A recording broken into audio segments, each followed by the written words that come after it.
Yep, perfect. All right, let's go. What a setup. You like it? I do. I like it a lot. Have you seen it before? Like No, in not- videos or anything? Oh, sorry, on the video, yeah, but being live in the studio is, yeah, it's good. It's got a good setup. People are usually like, oh, the studio looks so big on film. Yeah. It's like, just like boards put up. Oh, that's all good. What did you do to your finger? Oh, well, last night, cleaning the gym, Yeah. moving one of the benches so I could mop the floor. I've just picked up the bench to move it, and one of the staples had come loose, and it's just sliced the hand open, or sliced the finger open. So just a little superficial wound, mate. So okay. I'll live. But yeah, that's it. The troubles of owning a gym. Yes. Yeah, and all the little things that people don't see that go on behind the scenes that you would know about. Yeah. Is people like to come into a clean gym, and it's literally cleaning the toilets and mopping the floor and dealing with people's failed payments and equipment maintenance, and it's like painting the harbour bridge. Every day you just start at one end, go through to the other, and then you repeat that process over and over. And yeah, it's just trying to keep the place clean, and there's a lot that goes into coaching and managing people, and just keeping your facility to a standard, and there's a lot of hours that go into that. So yeah, it's not pretty on the back end. Do you take any enjoyment in like mopping the gym or vacuuming the gym? Yeah, so at the end of the day, at not 8:30, 9 o'clock at night, it's the last thing you want to do is vacuum and mop the gym. But And how often do you do it? every day. Oh, you vacuum the gym every day? So there's either Damn. myself. We'll cut that out of the podcast. I don't want my guys listening to that. So myself. So there's three of us involved in our business, and it's so Richard Spanos, John Watton, and myself. And I've met Richard. Yeah. And have you met John, our coach? Okay. Oh, maybe, but I don't think I remember. He was your spotter at the Supertotal comp that you would have done. So he was the main spotter. That's probably where you would have met him. He would have handed your barbell off for the bench press. Anyway, so at least one of us at the end of each day will mop and vacuum. While I'm doing it, you do go to that negative place of, I've still got to have dinner, and it's late, but I then just reframe that, because when either Josh Wu or John come in the next morning to coach, I want them to come into and not have to worry about, something's got to be moved, or equipment's all over the place, or I don't want members coming in and having to stretch or do their mobility stuff on the floor, and there's grit or a bit of rubber floorings come up, or the amount of women's hair that sticks to rubber flooring is incredible. So I really believe in every day that you set up the gym ready for success at 6 a.m. So I try and just think about that while I'm doing that, and that gets me through. That tomorrow it's going to be fine for the members and the coaches that come in. Do you need to take that? No. No. All good. It's weird. I talk about this on every podcast, but these are really, this is really sensitive. Yeah. So it can pick up the that's amazing. vibration. It's actually 2 meters away on the floor, and it's just on vibrate. So that's incredible. Yeah. But no, that's really cool that you think about things like that, because what a lot of people don't realize from the back end is as an owner or as a coach, you're trying to maximize the enjoyment that athlete comes in and has for that particular hour of the day or hour and a half, or in my case, sometimes 2 hours, depending on how long they train. Yeah. It's all about their experience each and every time they come in. And sometimes, it's rare now, but sometimes you don't get to it because circumstances come up and you really notice a difference of, coming in at 6 a.m. to 5:30 actually with a clean, nice slate to work from, as opposed to you didn't get to it from the day before, and it's, you notice the feel. Yeah. So for us too, our name, Arete, it stands for excellence of any kind. And we keep that at the forefront of every decision that we make and everything that we do, even right down to the place is set up at the start of the day. We want that excellence to come through. It's not that we are excellent; you're just always striving to be that. Always pursuing it. Exactly. So. And how did you come up with the name Arete? Also, I'm going to tell you straight away that I thought it was Arete for the longest time. Yeah. And then I was disappointed that it was pronounced Arete. I know, we didn't have any control over that. So the story behind it is when we set up the company for this venture, it was Western Health and Performance. Yeah. And everything that we have our vision to do is about health and performance, and so we're in the West, so that sort of fit. Good SEO. Yeah. So we, when we went to name our CrossFit box, it was CrossFit WHP, CrossFit Western Health and Performance, CrossFit HP, and so originally we had CrossFit WHP, and CrossFit knocked that back, so they didn't approve of that name because it was too similar to other areas, and we later found out that anything around the name health in CrossFit whatever health or CrossFit health, and they're sort of they weren't approving. So we went back to the drawing board, and Richard, business partner, he has a Greek background, so we started to look up Latin words, Greek words that when we're at the Western Sydney University, we had a model where we were chasing excellence. So we started to look for. So were all three of you at the? Yes. Yeah. Yeah, and there's a lengthy backstory as to, our journey at that gym, and then moving over to where we are now. I'd love to hear about it. Yeah. Well, but let's talk about this first. Yeah, we'll go back to that. We'll backtrack.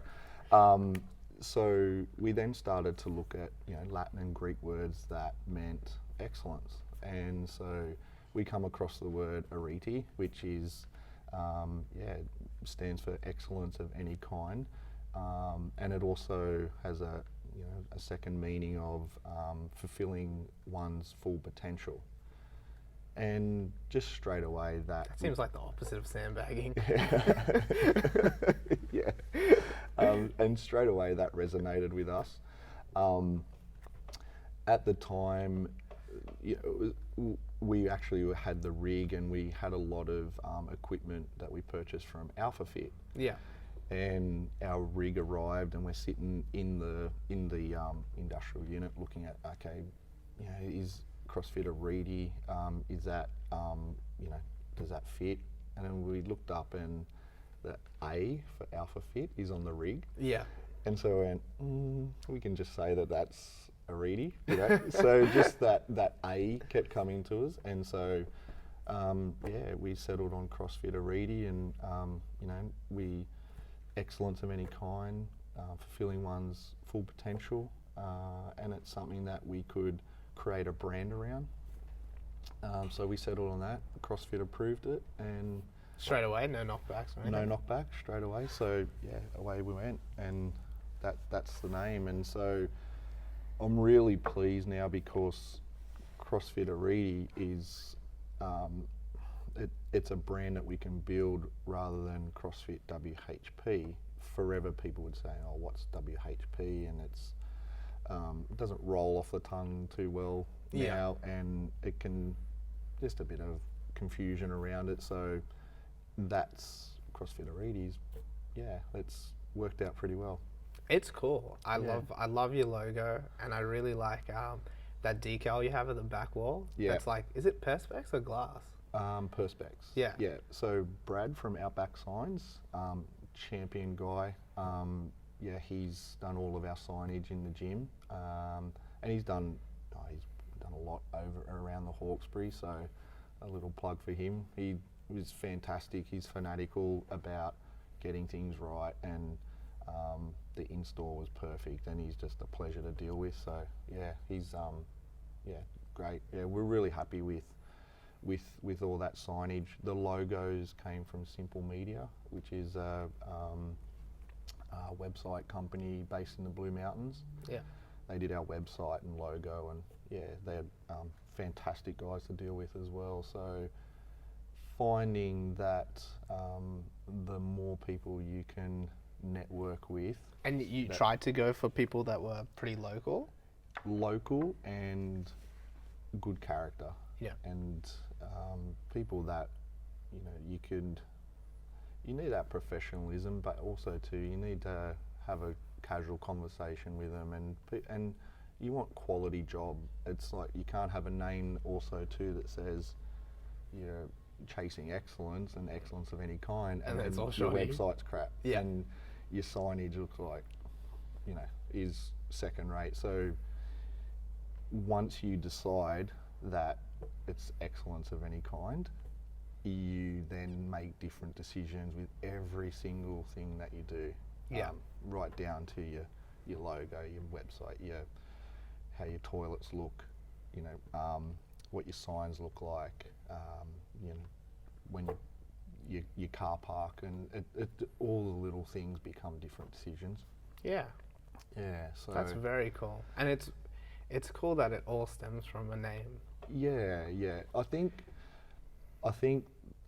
it actually stems from, so Richard, my business partner, he's very driven towards excellence, and I think if you have it in your DNA to want to pursue that, then the name becomes a no-brainer, and you do, the name is like a reflection of the people involved. Yeah, and so so it's cool. It's good to strive for that. So it's good so far.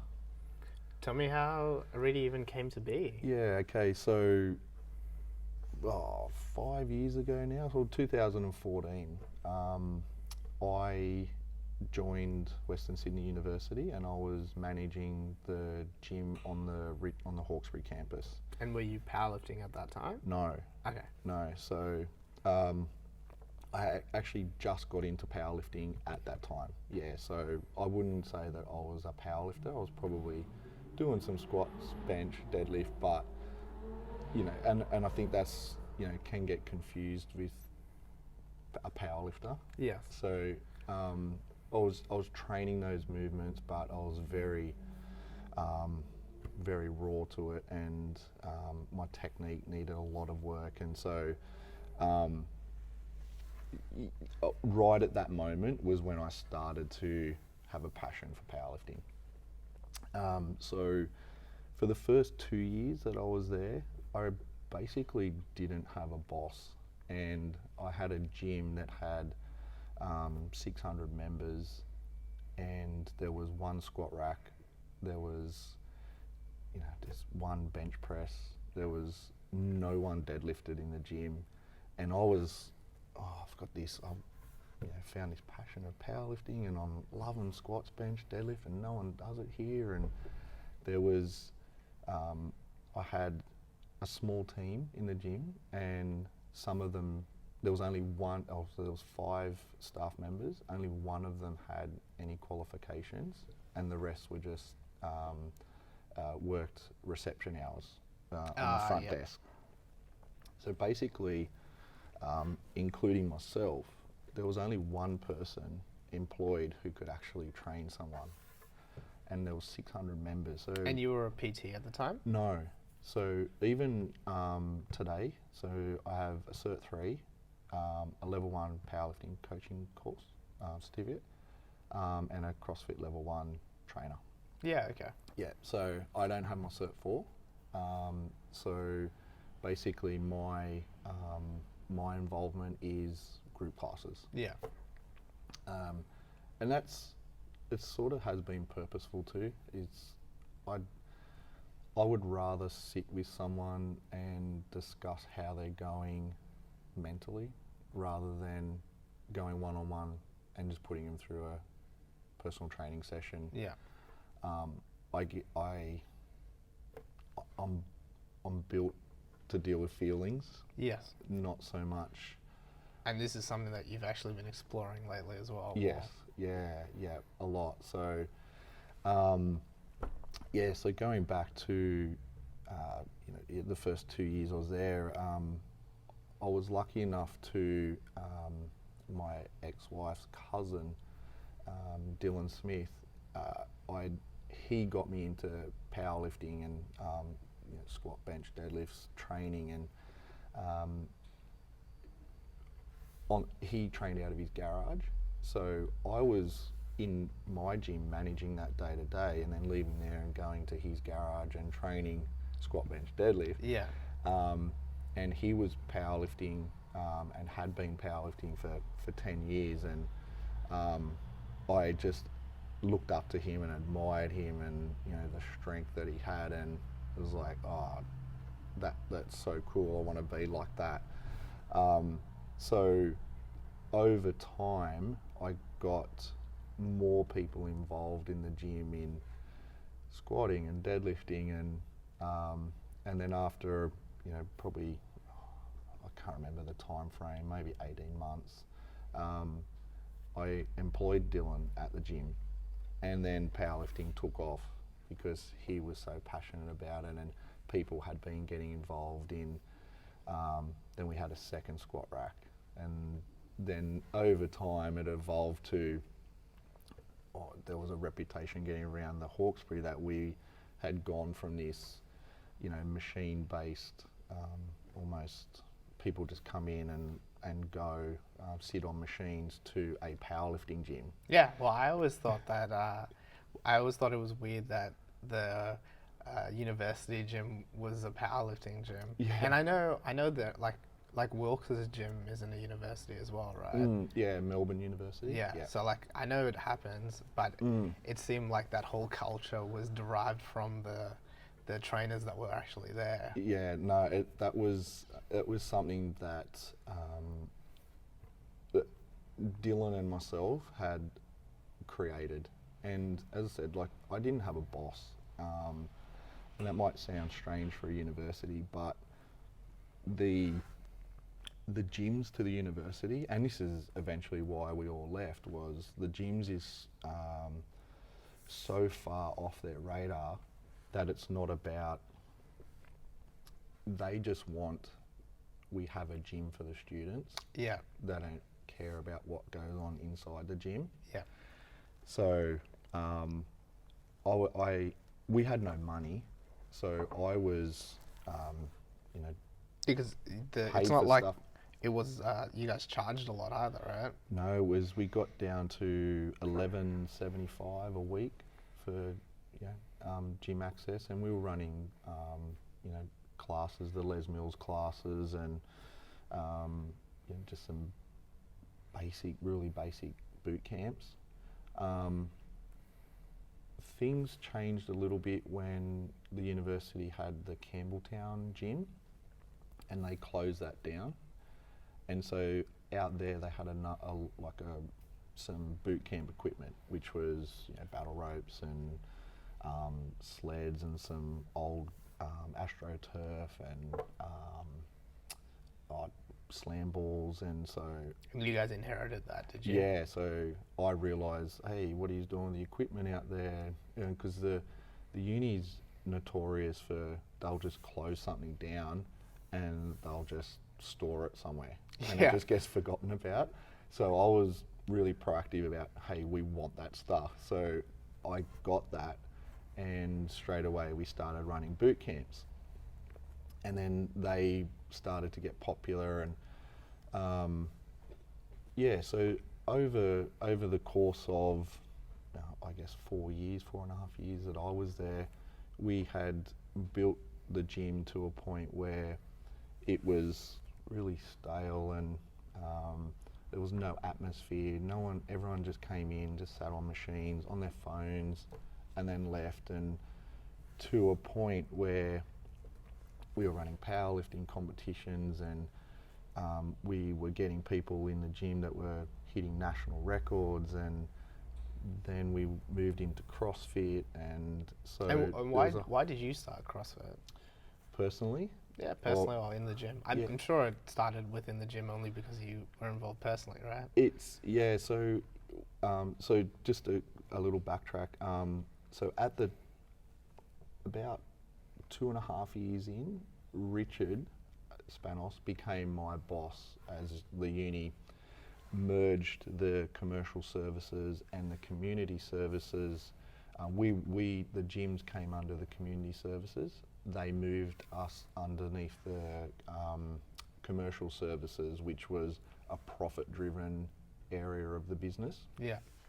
So then Richard was in charge of running the commercial services division, so he became my boss. Richard's very much like us. It's all about the experience that people have and wanting people to fulfill their potential. And so he came into the gyms and said, this is fantastic what you guys are doing, and what else can I do to support you? So all of a sudden I went from a position of having no boss and just trying to do things as we went and build relationships to I now could continue to do that, but I had a boss that supported that. So it wasn't important that you had a boss, it was you had the right boss. Had the right boss, yes.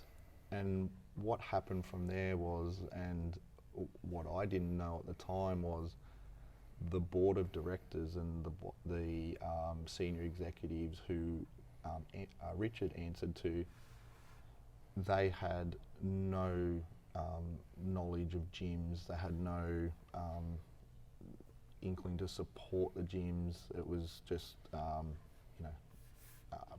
look at the numbers, and they all their decisions were made from a profit loss statement. There was no consideration given to relationships or anything like that. So and John, he was a coach and trainer at that I employed pretty early on in the process. He was a gym member and top guy. We got along well. I could see that he had all the character traits that would make a good coach, and I wanted him to be part of our team. And so over the years, Richard was my boss. I ran the gym. John was a trainer. So that's how we've all come together.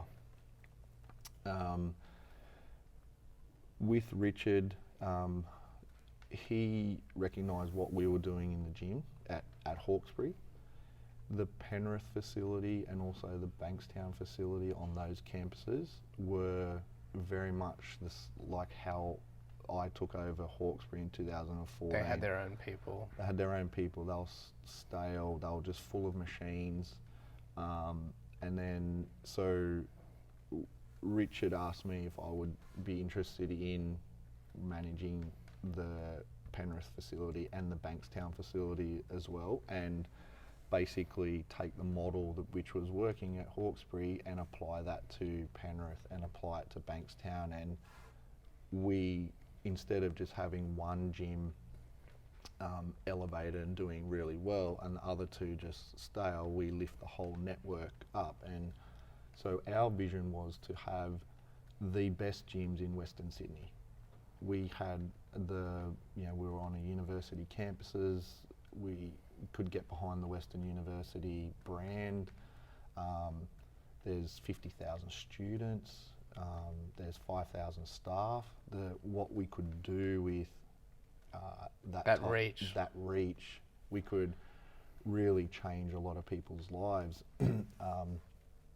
There was, and things that were exciting for us was the internal surveys of staff was that 70% of the staff were at very high risk of major chronic disease because they were just sitting all day, and the obesity rate in the staff members alone was huge. So we wanted to obviously reverse that.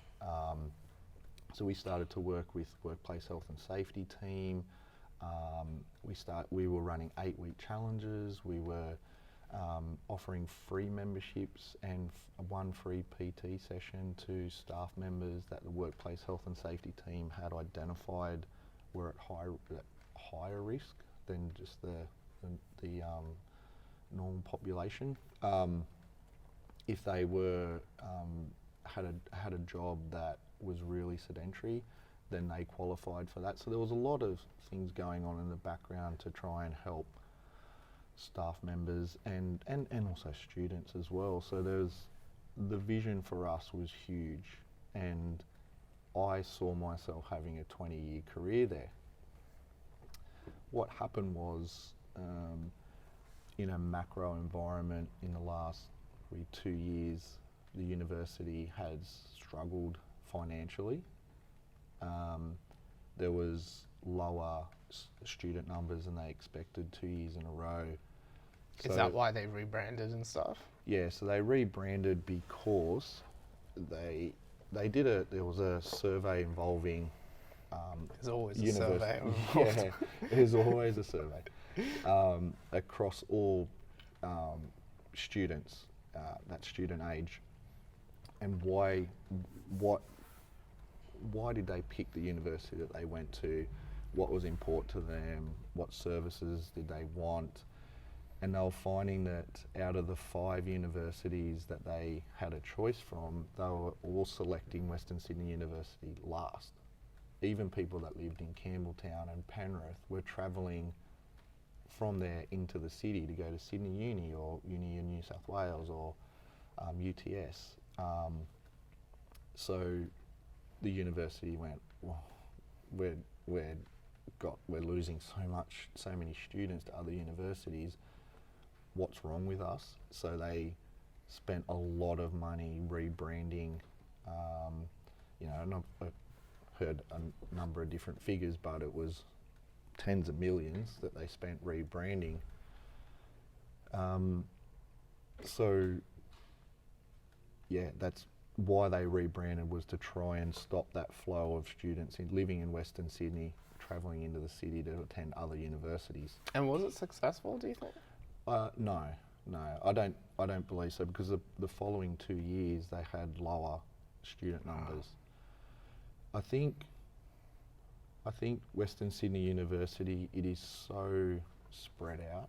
There's 11 campuses now and each campus was almost like its own little individual university. Yeah. There was no sense of culture. There was listening to students, they were complaining about teachers and just the systems that the uni had, and some of the technology that they were using was outdated compared to other universities, and staff members would not communicate across campuses, and things would get just lost in amongst all that communication, and for just the gyms that I was involved in between Bankstown, Penrith and Hawkesbury, they were all 3 completely different gyms with completely different cultures, and that was because they were all run differently. Once we aligned the culture and we started to have staff members work across those gyms, it became very different. Was that like a difficult process though, to change It culture? It was. Like- Yes, there was a lot of resistance to, and Western Sydney University, particularly the division that I was in that community services, and then moving over into the commercial services, there's a lot of people that have been there for 10, 15, 20 years. Because we did it last year, that's the way we're going to do it again this year. Yeah. And it's full of complacency. And that was everything that the university did in relation to all those services was, and it's why they became financially not in trouble, but there was a lot of pressure on reducing expenses, particularly wages. So there was so many people just sitting around that 3 people were for that one person could do the job. So yeah, lost my train of thought where I was going with that, but yeah, That's right. So you were talking about the difficulty in changing the culture. Oh yeah, thanks. So there was people in the gyms that, weren't interested in people. They were there for a job, and they got paid each week, regardless of their attitude, regardless of the little 1%ers that you need to build a culture and make people feel welcome, and they just weren't prepared to buy into that. So people were moved into other areas of the business that they, and for us it was about putting the right people in the right positions. So for example, at the Penrith gym, we had someone who was basically managing that facility, who was awesome at admin and controlled everything in an administrative way, but hated people and hated training, never exercised herself, and it became a point where she was the face of the business, and she was on the, greeting people at the counter and helping people throughout the gym, but in a way that was just not helpful. Yeah. So she was moved out of that role and into an administrative role, and then we replaced her with someone who was passionate about people and training, and they train themselves. And when you have those people on your front desk and taking the classes, and it becomes a very different experience for the members. So it by putting the right people in the right places, we slowly saw a change in culture and a change of attitude from the members coming into the gym. They were becoming more involved in things like, we'd have body scans come in. We would, for example, Penrith had 700 members in that gym, and they ran 4 classes a week. Wow. But the team there, not many of them were qualified, so why put classes on? We can't do them. So we've got machines here, so let's let people come in and just sit on the machine and go. And when I took over, how many sleepers did they have? Oh, it was huge.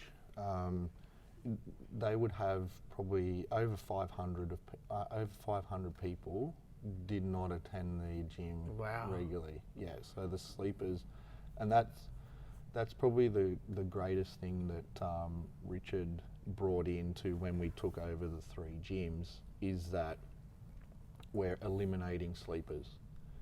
So the university had a model up until then that it was all about get them in the door, sign them up, and then forget about them. Yeah. And then, which is how the fitness industry basically operates. Correct. Yes. So we went about, and that brought in a lot of money. So the 3 gyms, Bankstown, Penrith and Hawkesbury, it was $1 million in revenue. So the majority of that was from sleepers. And we had seen what we were implementing at Hawkesbury, we had seen the interaction and the participation rate drastically go up, and anyone who wasn't attending our gym, we would contact them and, you know, haven't seen you for a while, is everything okay? And you know, and if we couldn't get a hold of them and it went longer than a month, then we would just cancel the membership, and that does take revenue out of the business, but it's the right thing to do. So we started to implement that at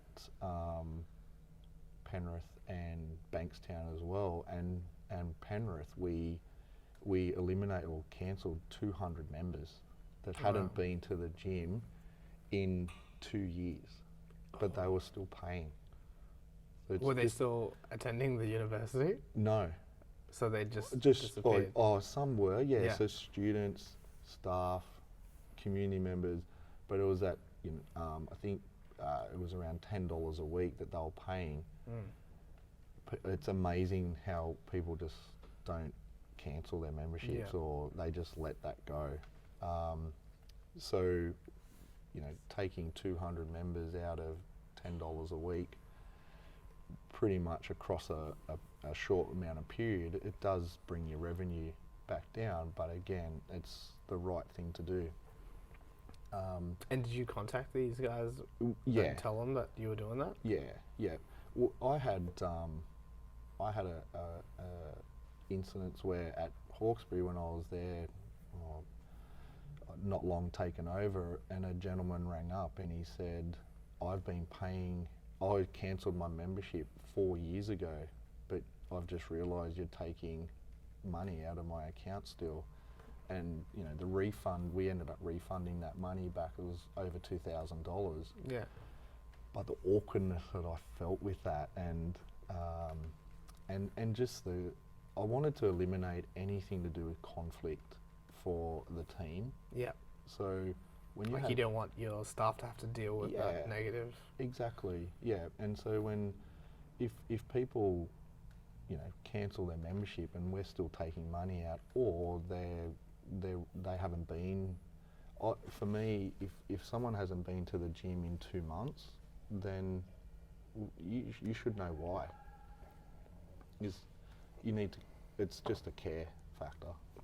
That's it. So the fitness industry is built on not caring, just taking the money, whereas, you know, if you care about people and what they want out of their journey, then you need to care about who they are and what they want. And so that's what the culture we changed in the gyms, and everything was working fine.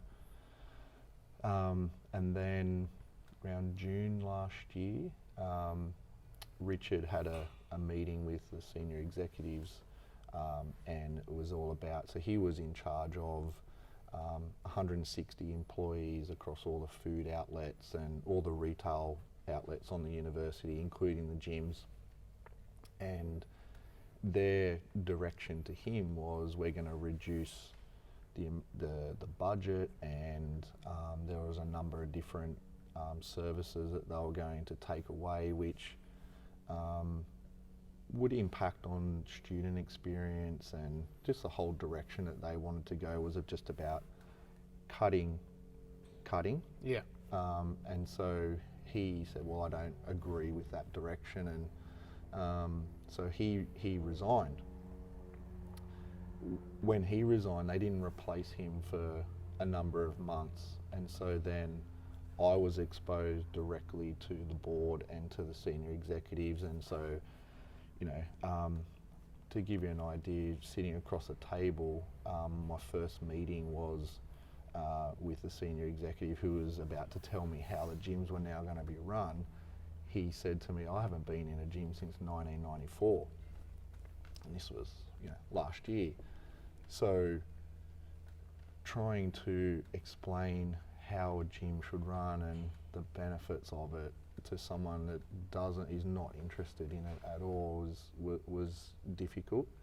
And so he went on to say to me that, the quote was, I just want your front doors open, your equipment maintained, and someone to close the doors at the end of the day. He didn't care about the rest. No.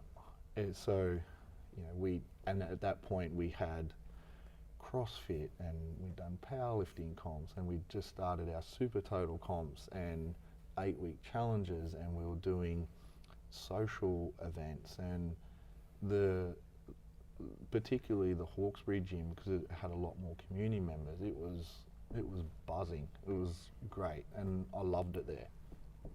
But I realised with a couple of meetings that my future there was going to be go back to the days of when I first started. Stale. With organisations always going to reflect the top. Yeah, exactly. And those people at the top are not going anywhere. They've been there 15, 20 years. It's their way's right. It's always been, this is the way we've always run it, so this is the way it's always going to run. They don't, like for example, the manager at Penrith, who she had no qualifications, was in food and beverage, and they needed to fill, a spot, someone to just to run the gym day to day. Oh, can you go over and just work in the gyms for a while? And then she ended up becoming the manager, but no interest in fitness, didn't work out themselves. And so when you've got people that are not interested in at the very top, then they just put the wrong people into those positions, and just the whole network just grinds to a halt, and you can't build anything with that.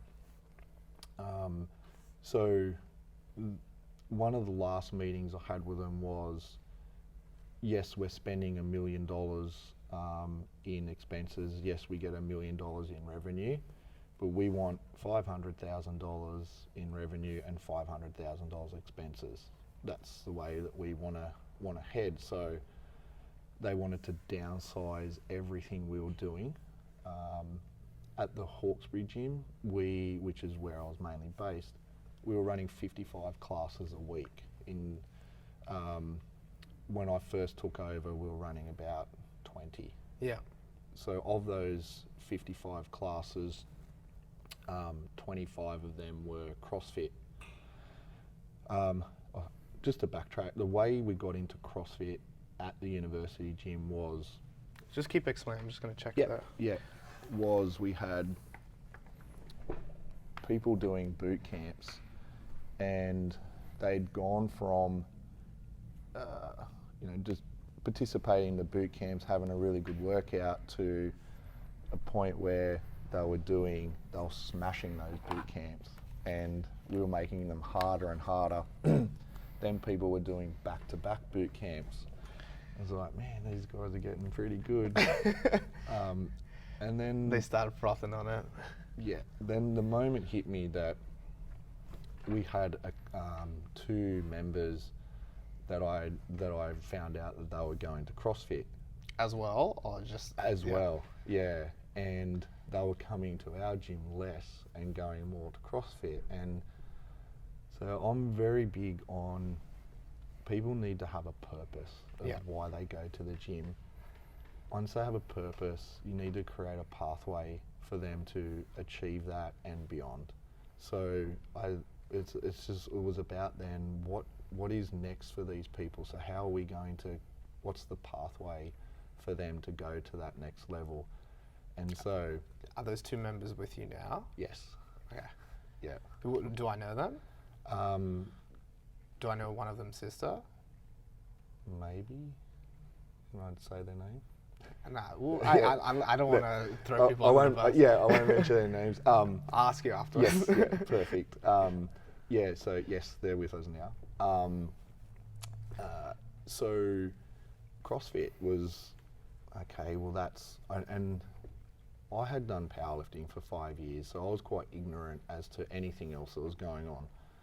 Then I started to look at CrossFit with an open mind, and it just blew me away as to the athleticism and the fitness, and these men and women were jacked, and it was, it seemed exciting. Okay, let's explore that option. And John, at the time, what do you think about CrossFit? And, would you be interested in coaching it? And yeah, I would. And then I went to Richard and, hey, we've thought about doing this CrossFit thing. What do you think? And this was when he was working there. So I've just backtracked 6 months. That's okay. Yeah, and it doesn't have to be linear. And he said, yeah, let's go for it. Even knowing that, we would need about $80,000 worth of equipment, and the university were not really generous with money. Yeah. And so he found a way to get that money for us in relation to, through leases organised through the university, and splitting it between 2 financial years and all this kind of creative accounting. But we managed to get it up and running, and then that saved those people having to leave to seek their fulfillment. We created in Western Sydney Uni, and we went from no members to about 55 to 60 doing CrossFit by the time that we left. So to fast forward, everything was going really well. CrossFit was growing. Boot camps were still strong, so there were people not afraid to try CrossFit. We still had people doing powerlifting down the back, so there was a lot of activity in the gym. What we did notice that the daily attendance was mainly driven by CrossFit. Yeah. That was really one eye-opening thing, that why are these people coming so often? They love it. Also to those doing powerlifting and Olympic lifting, they were our major attendees. Anyone who came and just for the machines, treadmills, the hammer strength machine, every couple of days they'd wander in. But so for me it was, I want to be involved in a facility that people come with a purpose and they have a pathway and they train and they fulfill their potential. And I loved seeing the progress people made. For me, the numbers didn't matter at all, but I loved seeing how confident people became out of strength training and out of CrossFit, and the self-esteem that it built. That's when I realised that's what I want to be around for as long as I can. And when I sat back and looked at the direction the university wanted, that didn't match. So fast forward a little bit. Also, there's a water bottle by your feet if you need some water. Thank you. Fast forward a little bit, Richard wasn't with the university anymore, so I approached him and said, look, how about we do something in the local area on our own? This is what's happening now at the uni.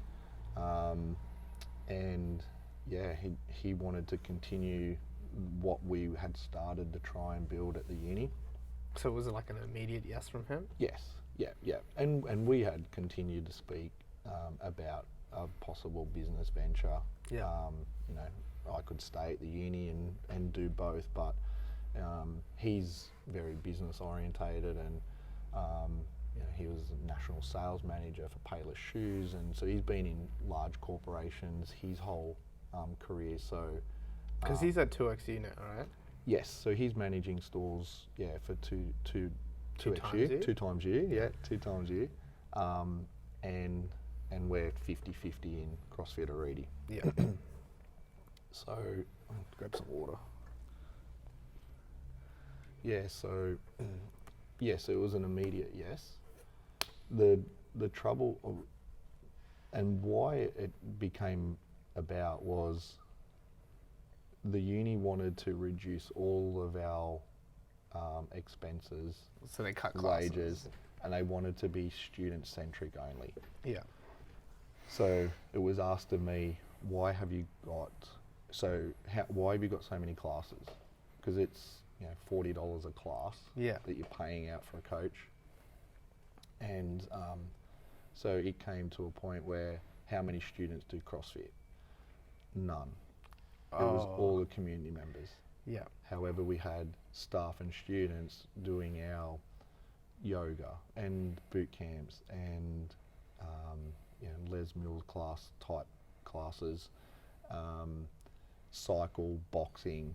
So all those staple classes all had staff and students in them. So it was, you're going to have to reduce those classes that students don't do. And so straight away I had this overwhelming sense of anxiety. Yeah. So, well, this is not the direction I want to be involved in, and also too, like, I've got to go and tell these 60 people, like, we're going to have to stop doing CrossFit. So that's when the idea was born. Let's create our own facility and be everything that the university didn't want us to be. Yeah. And so within a very short amount of time, it's probably from that moment that we said, yes, let's explore this. Probably within 2-3 months, max 3 months, CrossFit Arete was open. Wow. Yeah. So And so you just shifted the membership base that was there over? yeah. So sorry, mate. Yeah, right. Yeah. So all it was I went and had an individual conversation with about 90% of the people who did CrossFit at the university, and said, this is the reason why we can no longer do these classes here, and the future in next year our budget is going to be cut. So you can stay here, that's fine, you still got the boot camps and you still got yoga and all of this and this facility. It's because it's an amazing facility, but we are creating an alternative and going to continue CrossFit in Richmond. It will be more money, but you'll still be able to do CrossFit. Yeah. And so my plan originally was to still work at the university. Did you have a non-compete or anything? No. Yeah, okay. No. So I didn't know, because we borrowed money to get into it. Yeah. So for me it was, I'll stay at the university and have that transition period, and eventually I'll move over to just working at Arete. But I quickly realised that wasn't going to work. So I decided to just put all of our eggs into the one basket, and so I would be at Arete all day, every day, and John was working between the two. Yeah. Because he was still at the university, he had personal training clients, which he's very loyal to, and they're very loyal to him. And we didn't have enough income to support the three of us being at the facility all at the same time. So there was a little bit of a shuffle around. Yes. So and you brought over other staff as well, right? Because you had Kayla, Josh, all of them who were at the university as well. Correct. Yes. And yeah, so Kayla was there for a little while, and yeah, she went back to Panthers to work. She took a full-time job back at Panthers, and so the classes that she was running, I then stepped up and started to coach the classes that she was no longer doing, but John was doing the majority of the coaching, and Josh was training, doing our Olympic lifting only classes. Yeah. So, and that's the model that we still have 8 months on is John coaching the majority of the classes. I do about 7 classes a week now, and Josh still does our Olympic lifting, but he's just sorry, he's just got his CrossFit level 1 as well, so he's now doing 3 or 4 CrossFit classes a week. So he's developing his skill range. In the last 2 years, I've seen that guy like grow so much. Yep. I love Josh. He's a phenomenal person. Yeah, very giving of his time. He's helped me personally a lot with my Olympic lifting. Oh God, it's a new appreciation of you guys when I started to do that. Coming from powerlifting, thinking that I could just go into Olympic lifting and be pretty good. It was a very humbling experience. I went from a back squat of 260 to I could not overhead squat a 20 kilo bar. And it's one of the reasons why I stopped doing powerlifting, because I just realised I was just my mobility was rubbish, and I didn't want to be 50, 60 years old and not be able to move. And so then I really fell in love with the whole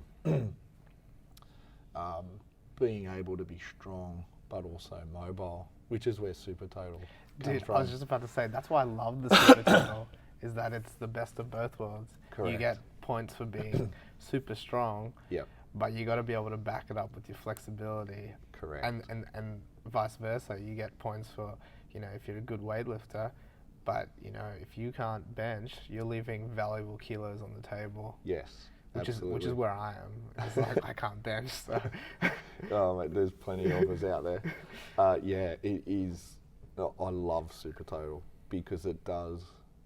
I've now experienced both sides of the fence, and to take things to the next level. Yeah, like you just said, you can be strong, but if you're not mobile or not flexible or not tech or skillful in lifting, then are you the complete athlete? I want to find the complete lifter that has everything, and that's what the Supertotal is trying to achieve, to find. Well, you found it last year with Kirsty. Yeah, all 3. Yeah. So she has developed so much as a weightlifter. Josh has helped her a lot. She has one-on-one coaching with Josh, but her dedication to technique has allowed her now to her technique's really good. So she's just now getting stronger, and she's actually not doing the next Supertotal comp. Really? She's traveling South America at the moment, so the preparation's gone. But so that opens a door, and like there's Taylor Gaffey and Jane and Tennille. There's so many. So Taylor did the last one. She did, yeah. She's the girl with glasses. Correct, right? Yeah. So the women that are just getting stronger and skillful, and that's on show in the Supertotal now. It's like a reward for their training and their dedication to technique. So yeah, it's I love it. I'm really excied to see where we take this. Yeah. So am I. Like I did that first How one. did you find the experience? Dude, it was the funnest comp I've done in a long time. Great. I love CrossFit comps. They're so much fun to be at. Yeah. But I don't like doing fitness. Yep. So they suck for me. Yeah. But this had all of that without the fitness. Yeah, it's perfect. And like Olympic weightlifting comps can be like quiet and very like just like stoic. Yes. And then powerlifting comps are super loud, but they take way too long. Correct. Yeah. So like this was like, I think we started at 9 and we were out of there by 3. Yeah. We were out of there by 2. Oh, by 2. Yeah. Yeah. This Our next one might go a little bit longer. But you have a lot more people, right? So the first one that you did, we had 22 lifters, and then as of today, we have 35 registered. I could get you more if you want. No, I think eventually, in my mind, we would love to have up around 50, 60 lifters, but we would need to separate the day into different categories, or two separate competitions. Or run two platforms. Yeah. And as you know, like, space is not, every square metre is pretty much used in our gym, so... It's just that staircase is in the worst spot ever. Yeah. Like, I'm so lucky with where my staircase is. Yeah, and what we're actually going through right now, investigating how we move that. Oh, really? Can you do that? We can, yeah. So, but it's structural engineers and the cost of moving it, and or just have one that like lifts up. Or one that lifts up. Yeah, exactly. So, trying to do something with that, because then you've got 35 people where they warm up. So we'll be right with 35. Are you running in the same way you did last time, like the same place? Same place. Yeah. Yep. However, we've moved the electronics and the TV, and so the judging table will be just at the start where, for those listening, probably won't mean anything, but where you warmed up and then you walk through to the platform, and then you had to walk around. Yeah. You'll be able to just walk back.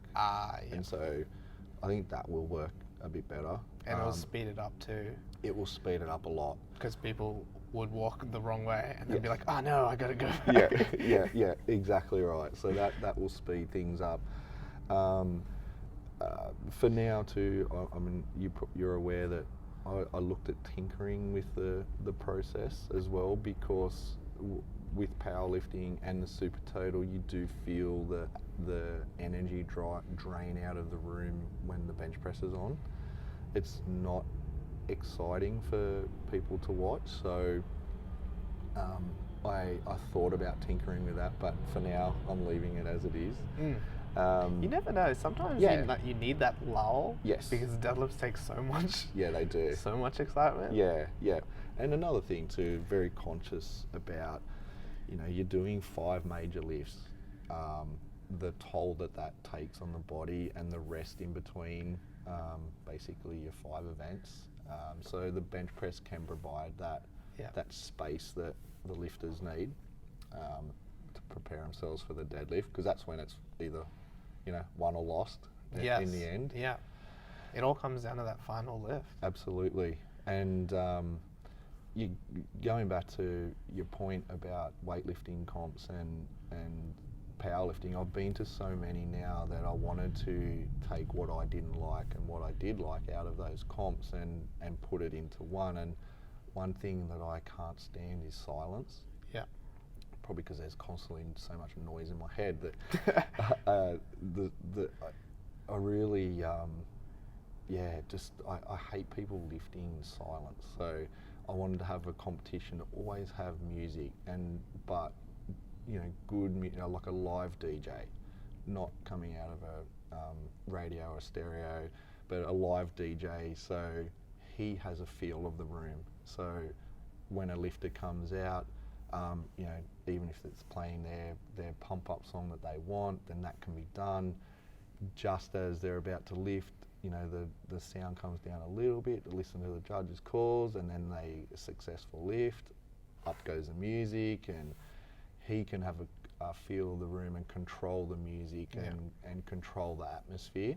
And then again, going back to what you were talking about with the gym space, you're trying to make the competition the best possible environment for not only the athlete, but the spectator. Correct. So making that, 5 hours, the best 5 hours that you can possibly make it. Exactly right.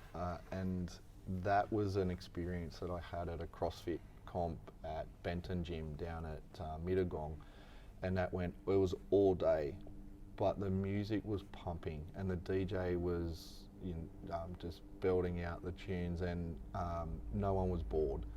And it was like a nice upbeat experience, and that was when, okay, from now on, any of our comps, we need to have live music. And because I was a spectator, and that's how I felt. So if an athlete can come and lift and feel pumped up on the music or feel good about it, and the people coming to watch have that same feeling of relaxed and they're happy, and you see members in the or people in the audience and they're dancing, and that's what the environment that you want. It's got to be fun and not boring. And I understand the tradition of Olympic lifting and powerlifting, and that's great. Screw tradition. That I want to create an experience. Yeah, and our competitions are not about again a pathway and a purpose. So I like to run these competitions for people that they're not comfortable yet in doing a federation competition or putting themselves out there in the greater world just yet. These comps you can come and do in your shorts and t-shirt. You can wear your weightlifting suit if you want, but it's a comfortable experience. If you want to look like a loser. So they have a comfortable experience, and it's fun and supportive. And I've seen people come from our in-house comps, and that then gives them, they fall in love with that experience, and then that gives them the courage and the confidence to take the next step into federation. So it's almost like I'm trying to be a feeder into the Olympic lifting world traditionally, and powerlifting as well. Yeah, so there's only last weekend Rochelle Griffin started off with boot camps at Western Sydney Uni, and she broke a national record last weekend in powerlifting. So there's that you can put people on a journey that changes their lives through these events. And yeah, so really excited for the next one, Saturday 27th of July. I'm super excited. Yeah. So I booked my tickets to Canada. Oh yeah. Do you know when I'm leaving? 28th? 20th of July. That's great. So I purposely booked the ticket for the day out. That flight's going to be fun. Yeah, you might need some compression socks or something for the legs for that day. I'll have to talk to Richard about that. Yeah, definitely. Yeah. How long's the flight to Canada? It's like 15 hours. Oh, yeah. Okay. Yeah. But I purposely booked it for the day after the Supertotal. Yeah, great. Can I ask you, is there anything that you would want to see in this comp compared to the last time? More people. Yeah, that's going to happen. Yeah. And I think we're doing it. Like, we're bringing close to 11 or 12 people. Yeah. Yeah. We could bring more too. Yeah. There are stragglers that want to join up. I'm like, it's full. Yeah. If I do any more rework of how the day is going to play out, if I can free up a few more spots, I'll let you know. Yeah. But we've got people coming from CrossFit 2147, Rise and Conquer. Wait, who's from 2147? I don't know their names off by. I need the list, but I'll get back to you with that. Because I'm really good friends with Matt and Lady. Yeah. And because Josh coaches Josh there. also is good friends with them. Yeah. So I'll get back to you with that list. Okay. Yeah. But then there's 7 people from our gym. So there's 28 people that are coming from outside of CrossFit Arete, which is fantastic, and it's about giving everyone, getting everyone involved. Yeah. So it should be a really good day. Dude, I'm so excited. Yeah. Hey Zosh, you can come in and start warming up. Yeah, like that's awesome, man. Yeah. I honestly can't wait. It was so much fun last time. And guys, if you are around, please come in and check it out. Yeah. It's a cool vibe, and it's exactly what you said. Like, it's minimal risk, minimal investment. So just like the CrossFit Open is minimal risk, minimal investment, but it gives people a pathway through to high level comps like, you know, sanctionals now, Absolutely. not regionals, but like things like that. This gives you a feeder into, you know, like this is kind of what a weightlifting comp's like. This is kind of what a powerlifting comp's like. If you really like this, you might appreciate the art of weightlifting or the art of powerlifting. Correct. It's about promoting those two. It's about, and if you want to just do the Olympic lifting movements, that's great. That's a category. If you want to just powerlift, that's great. Well, that's a category. If you want to combine all 5 lifts, then that's your Supertotal. So, you know, there are lifters coming that are only just doing snatch and clean and jerk, which might appeal to those, you know, who traditionally are just doing CrossFit. There are people out there that are training and are just doing powerlifting, so you can still win those in your own right. But to find the ultimate athlete, we put all 5 together, and you know, I was so happy when you won the last one, because it really does, you know, show that your training and how you've developed as an athlete. It's a, you know, a just reward for that, and I hope that you got that out of that as well. Well, I mean, I'm lucky that I came from a CrossFit background. Yeah. So I'm not a purist. Like, me and Josh's journeys have been very different in that, you know, he's from a child been like weightlifting, and it's now that he's like diverging from that path. Whereas I was like, I did all of these things and then I just found weightlifting and decided, so like, I've always kind of like trained all of those things together, and it's the way I program now because I like doing both. Except benching because I suck. You and me both, don't worry. I don't find bench that exciting. I mean, the people that can bench huge weights, and there are guys here that like, they're in like the 150s and stuff. It amazes me. I'm like, how? I can barely squat that. I know, it's amazing, isn't it? You've either got it or you don't, or you have to work so hard at building that, and the gains are so small. I think people don't have the patience to develop their bench over a long period of time, so it just becomes... Well, I guess in the squat and deadlift, you can speak to this, like, you can really jump.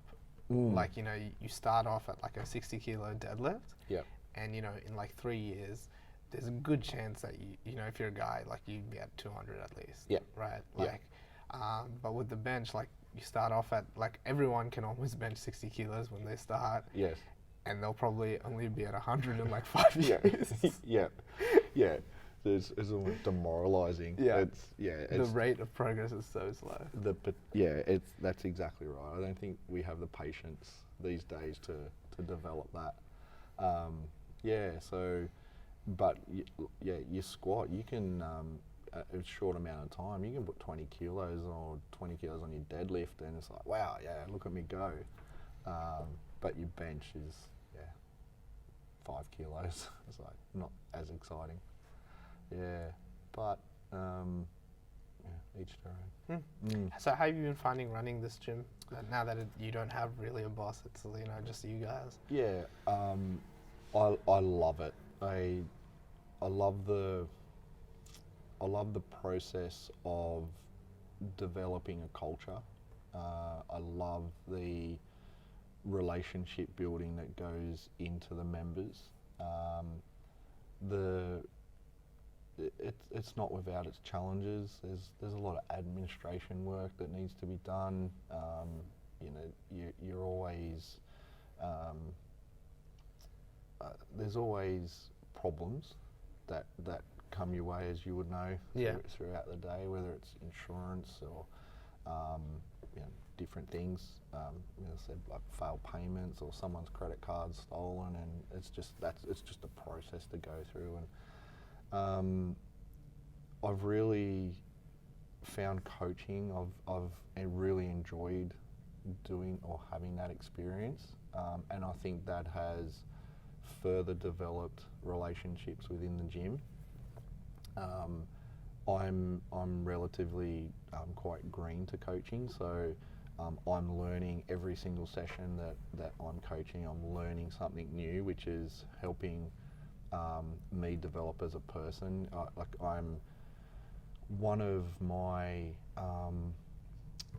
issues that I've had my whole life is I've given too much power to other people's opinion, and a lot of anxiety comes from, I guess, being in front of people, public speaking, and what are they thinking of me? What, that insecurity of that. So taking a class of 20, 25 people, and they're all relying on you to coach them safely through movements, and having the session organised and you're conducting it, has been a real, I think I've become less concerned about, what they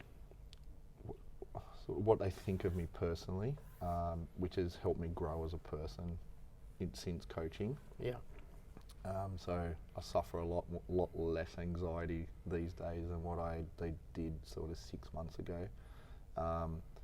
But my deep passion is building culture and relationships. So that's what I really get enjoyment out of having the gym that we do now, is being able to make decisions every day that enhances that.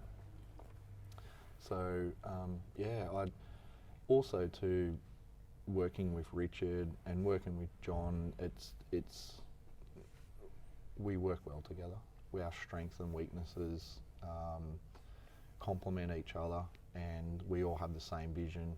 So it makes it easy in that regard to come to work every day. And I even I've got family, and they'll my parents. I say, oh, you're always at work. What are you doing? You're working 7 days a week, and you're at the gym again. Like, when are you going to have a break? And it's like, I don't feel like it's work. Yeah. I feel like I have a purpose, and there's so many lovely members, and the enjoyment that I have with those connections. It's like hanging out with your friends during the day, and then so it's rewarding. It's positive. Well, I'm lucky because my guys are my best friends. Yeah. It's so, there's so much negativity in the world, and there's so much, if you want, there's so many people going to work every day and they hate their job and they hate their lives because of it, and then they come to the gym and they're so happy, and it's their break from their daily grind, and being a part of that hour for them is really good. I don't take that for granted. Yeah.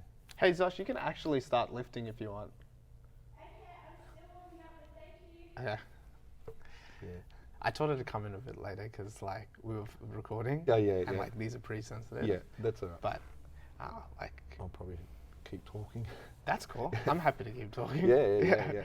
I wanted to talk about vulnerability because you reached out to me a few weeks back after I did that podcast with Carl Powley. Yep. And that was an interesting podcast for me. Usually I'm always talking to other people and teasing out their sort of insecurities and what made them become the person they are. But that podcast really made me sort of self-reflective. And then you reached out and you were like, hey, these are some of the things I'm also going through. Yes. So talk to me about that and what's been happening lately, or what's happened in the past that's led you to here. Yeah, so I guess about 2 years ago now, I separated from my wife, and that was it was a traumatic experience for both of us, and there was a situation that I didn't handle very well, and someone that I did deeply care about was and we just became on different paths, and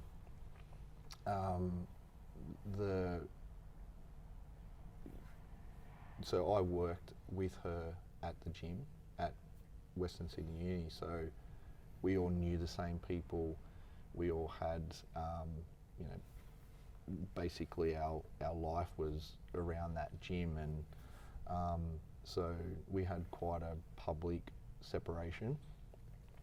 And so, yeah, I guess for me, I was then vulnerable to the world because when we separated, it was quite sudden and I had nowhere to live.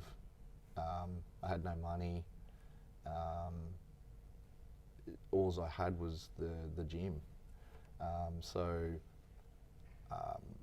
I'm not a person that sits well on my own. I hate being on my own, so I like being around a team. I've always been involved in teams, and I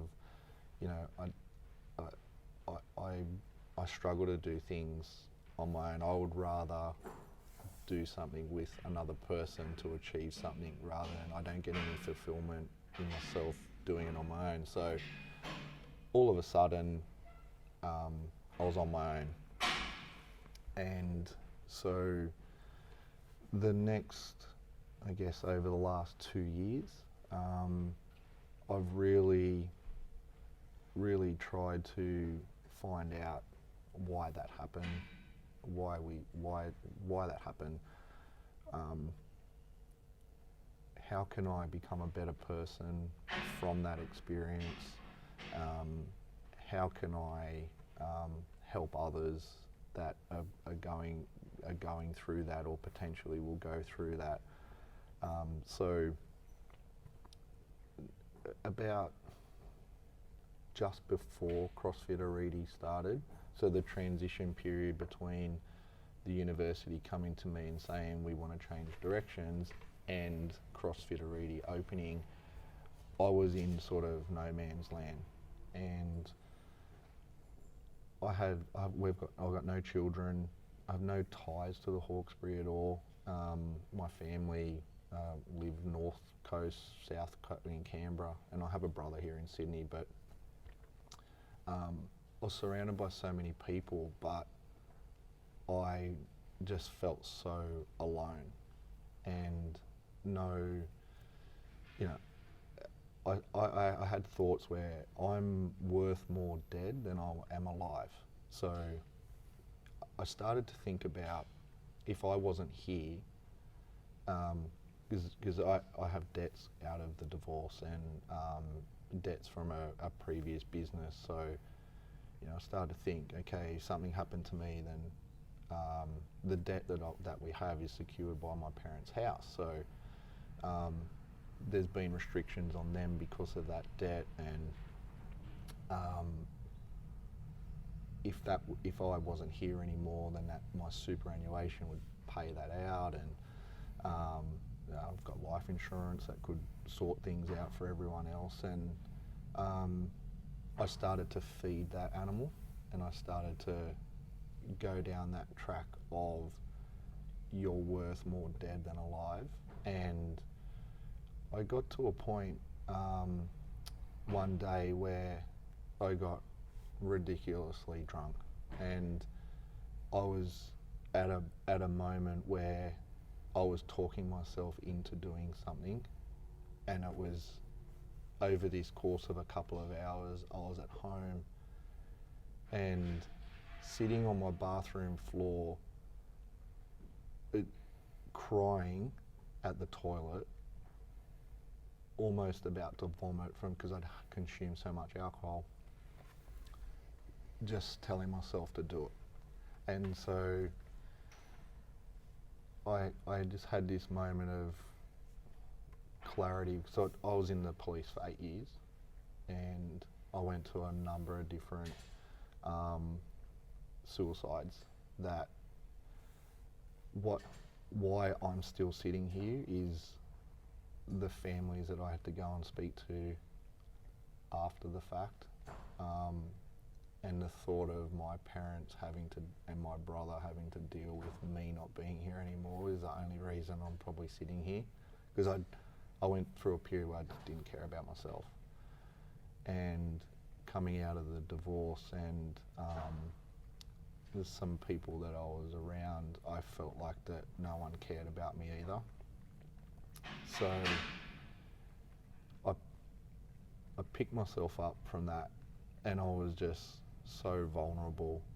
And when I started to strip away all of other people's opinions and all the things that were weighing me down and causing me anxiety, I really started to then, in the preceding 2 months, I guess, really tried to work on, because after that day I went and got counselling.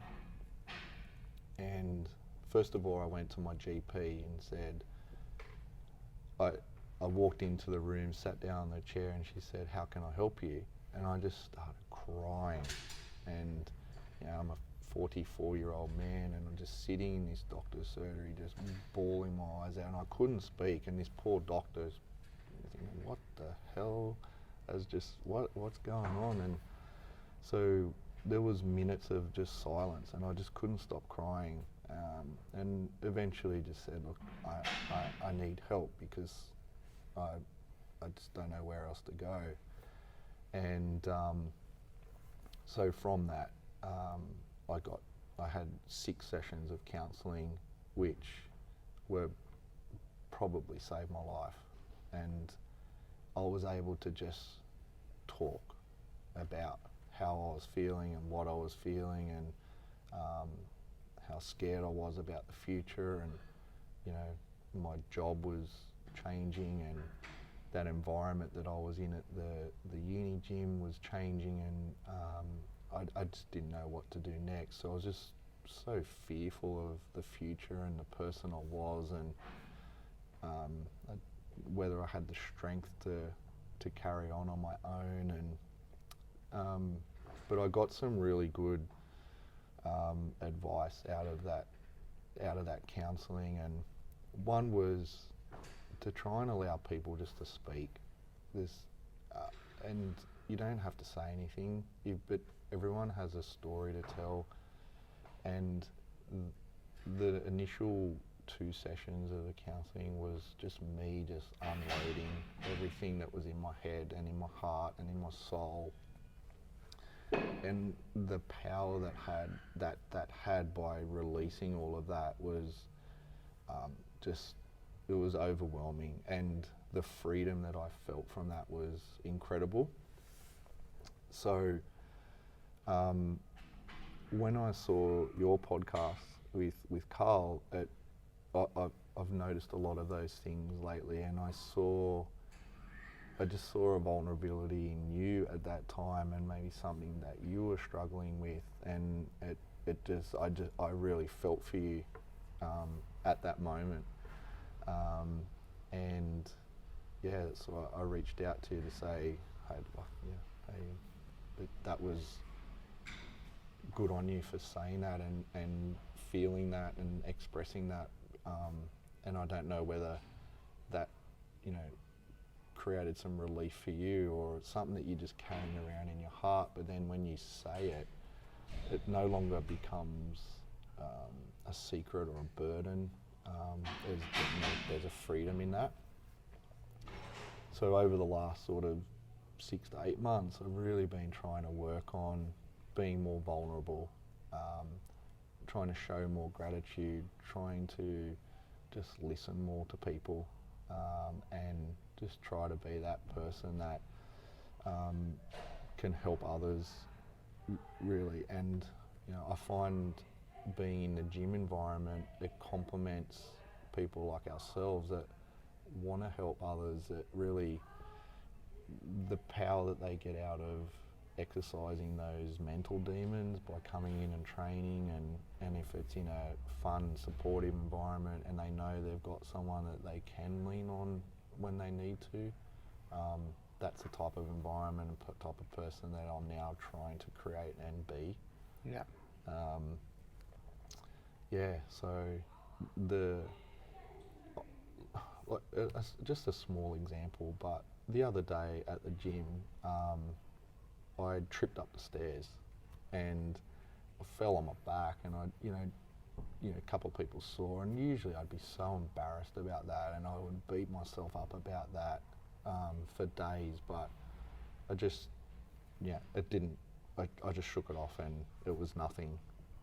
And so just that little thing like that, I used to carry around so much, but now it's just about, I don't care who saw that or what they thought of that. It's just, that's just something that happened, and just everyone get on with their day. So just that vulnerability is, there's not enough of it, and where there's so many people pretending to be strong and pretending to be someone they're not. They're not actually living their passion, and it's causing a lot of unhappiness, and a lot of things are ego driven. That's another thing, trying to not have an ego. I've done plenty of things in my past that have been ego driven. Can you give me 1 second? Yeah, sure.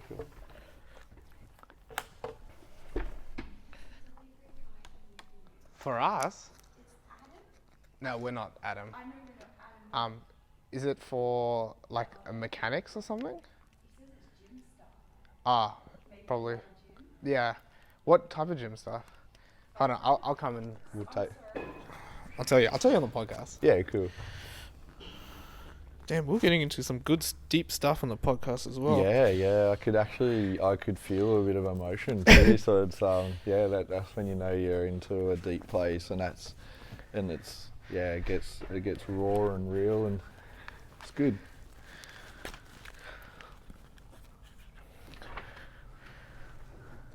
Can you hear me? Yeah, I can hear you. All right, so for the listeners at home, I'm going to just quickly fill you in on what happened. We didn't have a technical difficulty for the first time ever.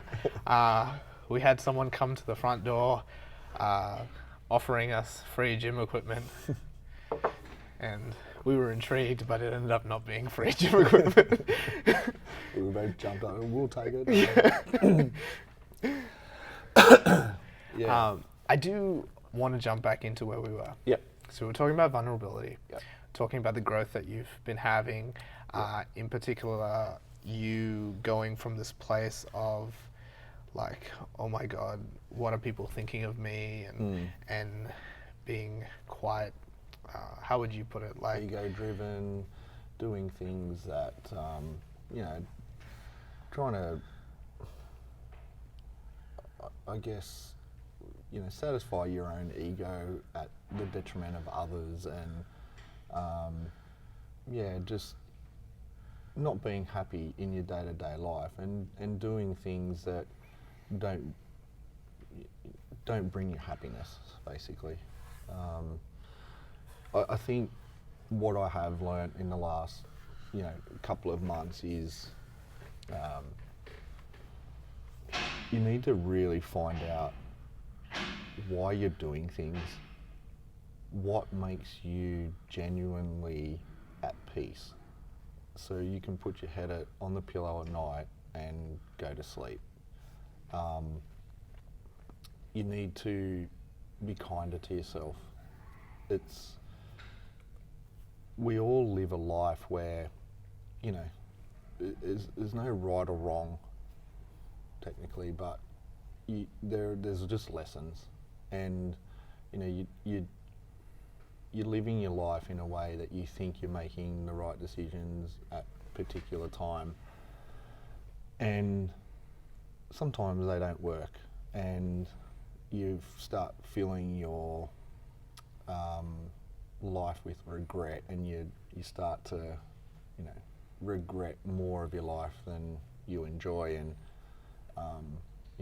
I'm trying to be, and what I'm trying to help with others as well, is just you've got to be kinder to yourself and not beat yourself up about what you think is mistakes, or will this really matter in 5 years' time? And just being a little bit kinder to yourself that you made that decision and it's okay, like that was not the best outcome, or that didn't work, so move on and learn from it. It's when you don't learn from what you've been through, or you make the same mistakes over and over again, that's when it's an issue. But really trying to, for me personally, is just why am I doing what I'm doing? And that's how I actually stopped doing powerlifting. Is I come to a point where, why am I doing this? Do I actually enjoy it? And so I've tried to now apply that to everything in my life in terms of even material possessions. I don't have a lot of material possessions now, and it's like what I do have, I need. Everything else is just a distraction or just stuff. And when you start to remove those things and strip those things back out of your life, you're exposed to only what makes you happy. And I'm now in a place, because of this, is I feel I'm getting mentally stronger. I'm enjoying my life more and more each day, and being more comfortable on my own. So that's the reward that I'm getting out of this process, is just being more comfortable, being in my own space, knowing what does make me happy, and then there is such a freedom in that. And it seems that you're able to affect other people's lives better. You and me were briefly chatting yesterday about some of the conversations you're able to have now that you couldn't have before. Yeah, exactly. I guess it's life experience, and we can get caught up in, I'm the only person in the world that's experienced this, and I guess I'm finding now that the hard times that I've had and what I've been through, I can now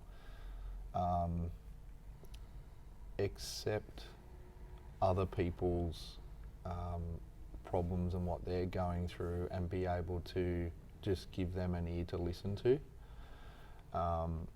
And if they want, I can help them with, okay, well, this is what worked for me, or this is what I've heard has worked for others. Do you want to try this?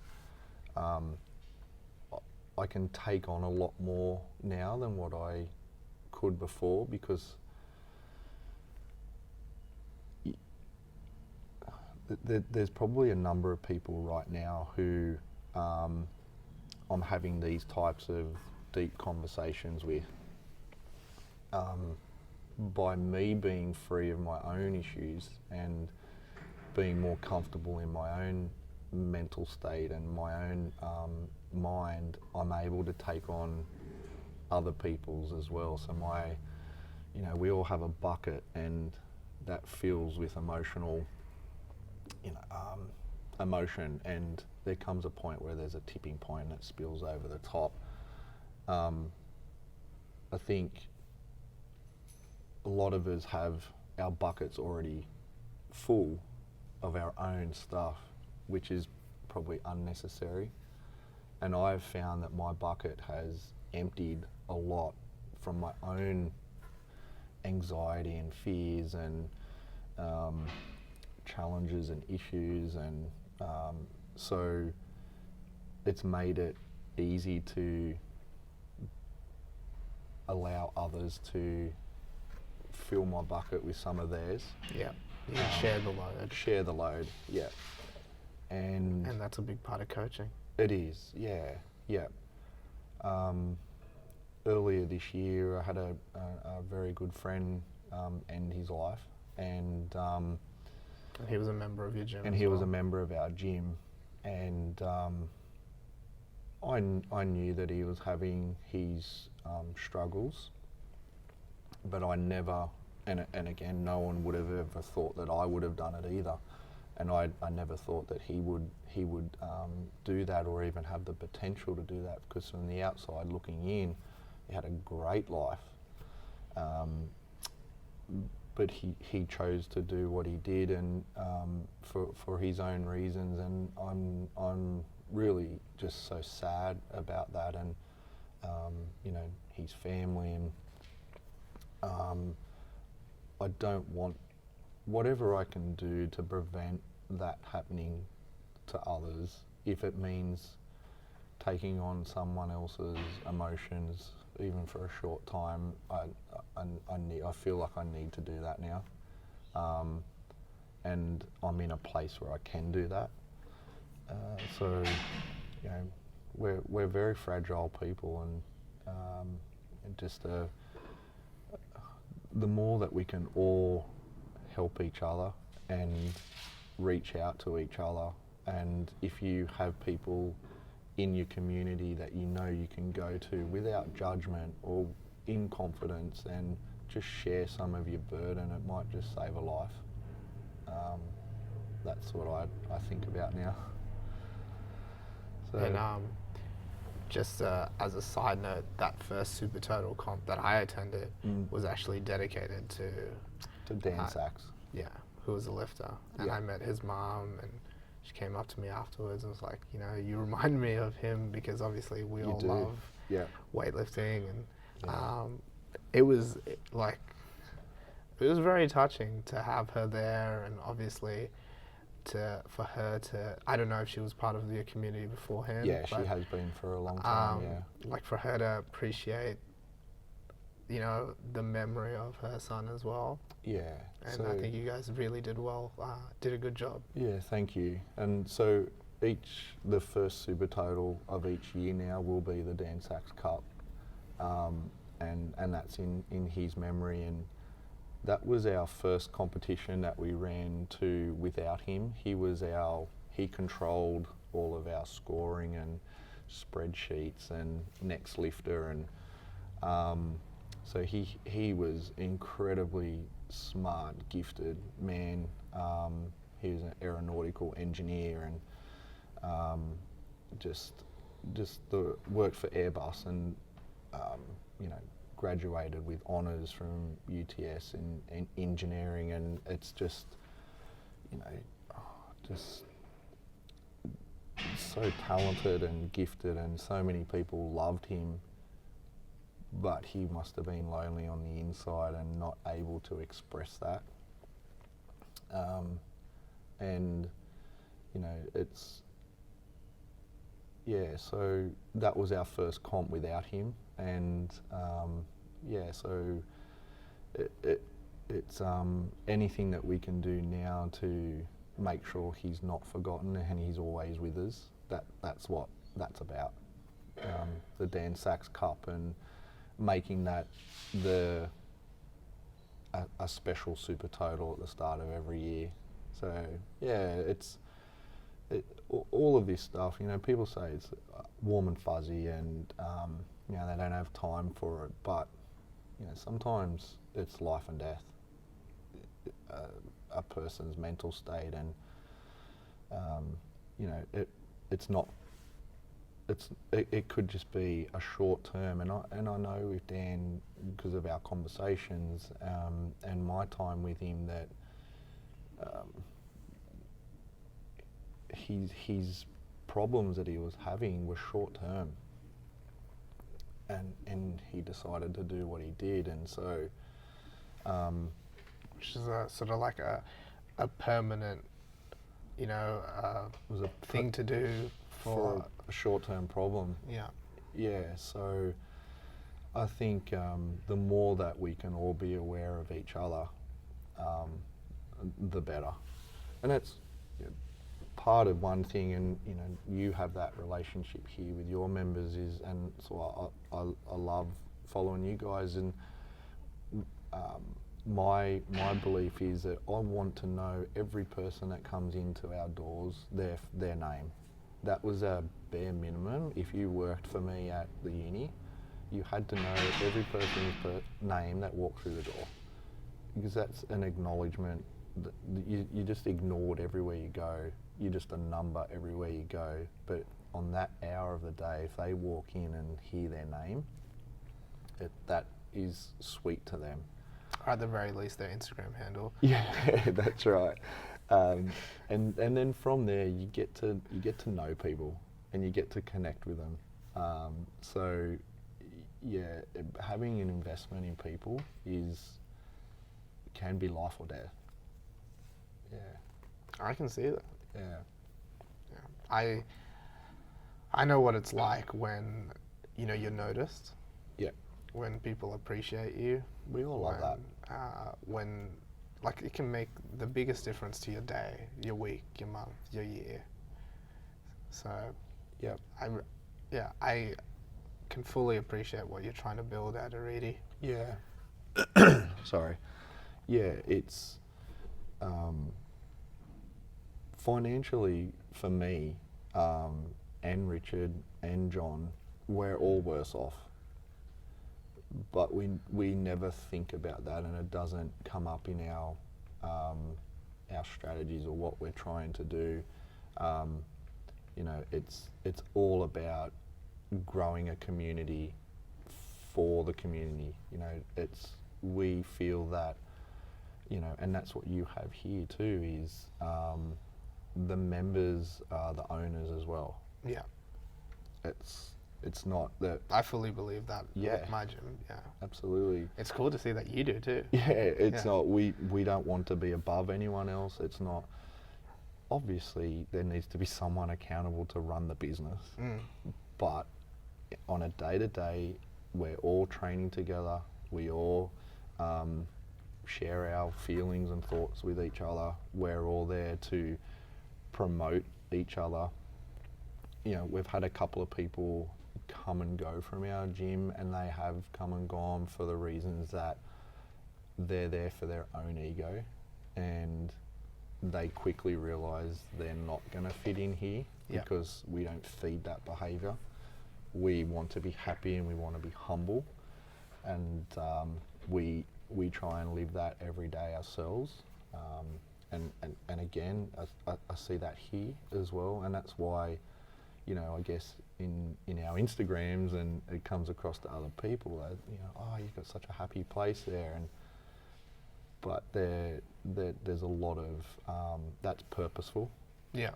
And there's a lot of hard work that goes into maintaining relationships and building trust, and so yeah, it's and also people don't see the photos and videos we don't put up. Yeah, that's right. I'm always taking videos of the classes, and then I'll re-watch a video before I put it up. I can't put that up. There's always something going on, but they're a lot of fun. I really hope that I haven't had anyone come to me and say, "Hey, stop posting videos of me." Yeah. Everyone likes to see themselves, and you know, even if they don't admit it. Even if they don't admit it, that's why Instagram is the way it is, because, you know, we all love to see how we move and what we look like, and 100%. Yeah. And I'm sure it's the same for you, that your Instagram and the people that are most engaged with your page are probably your members. Yes. Yeah. You know, so like the messages that you get will generally be like, you don't run, like, to all the social media experts out there, you don't run your Instagram account to get new members. No. You do it to promote your members. Correct. That's the way I see it, at least. Yeah, exactly. From time to time, we will put a post up that'll be about, hey, if you are looking at our page and you're watching our videos, this is what you can achieve if you do come with us. But I've seen... How successful are they though? What's that? Like when you do that compared to like other ways of getting people in? You might be different. No, I just found that mine's not that successful. Yeah, it's not 100% successful. Yeah. From time to time, someone will reach out from that. But it's not all that is not to say, okay, we're desperate for someone to join us. It's about an encouragement. Yep, I get what Yeah. you're saying. So from time to time, we will get someone reach out, but not, I couldn't even give you a statistic, but it's not often. But I've seen other CrossFit boxes where the majority of the videos that are put up are of the owner. Yeah. Or the head coach, and it's just them showing off, really. And I see, yours is similar to ours, where you want to promote your members, and it's all about them. Yeah. Without them, you don't have a business. And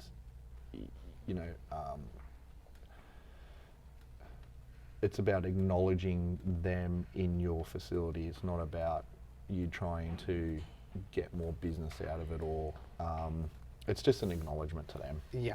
Yeah, you want to show off the hard work that they've put in. Oh yeah. And you want to show off like the cool things that they can do. Yes. Yeah. Like we both have our own personal accounts that we can show off what we can do. Exactly. And if you really want to watch someone show off, like that's basically what I do all day. That's good. Yeah, and that's you can have a bit of fun with that too. There was one post that I put up, and it was just a moment where I was just so proud of everyone in the gym. There was a video that I took running down the wall, and there was about 14 people in the class, and we had, maybe 6 months ago, there was probably 3 or 4 people that could kip up to the wall and do a handstand push-up. Yeah. In this class, all 14 of them were against the wall and doing handstand push-ups. Some were to a raised level or a scaled level, but everyone was kipping up against the wall doing a handstand push-up. And I just had this moment of, wow, look how far these people have come. And you sort of just do that. You're in the business all day, every day, and I guess it's like parents with kids, and they see the child every day and they don't really notice their changes, but the uncle comes in, hasn't seen them for 3 months, and go, wow, you've grown so much, or you're talking so much better, and that's another thing that Instagram's good at, because you can look back. You can look back and see how far people have come, and just to watch people become, like I said, the number one important thing that I recognise and I notice first is people's confidence, then their self-esteem, and their numbers are going up on their snatch and clean and jerk, and their deadlift and their squat, and they've gone from, they can get below parallel now, or they can do a kipping pull-up or a handstand push-up, watching them develop from, oh, I'm too scared to even go upside down, to in a couple of months they're doing handstand push-ups against the wall. And then those people that could do that are now handstand walking. It's like, wow, these people are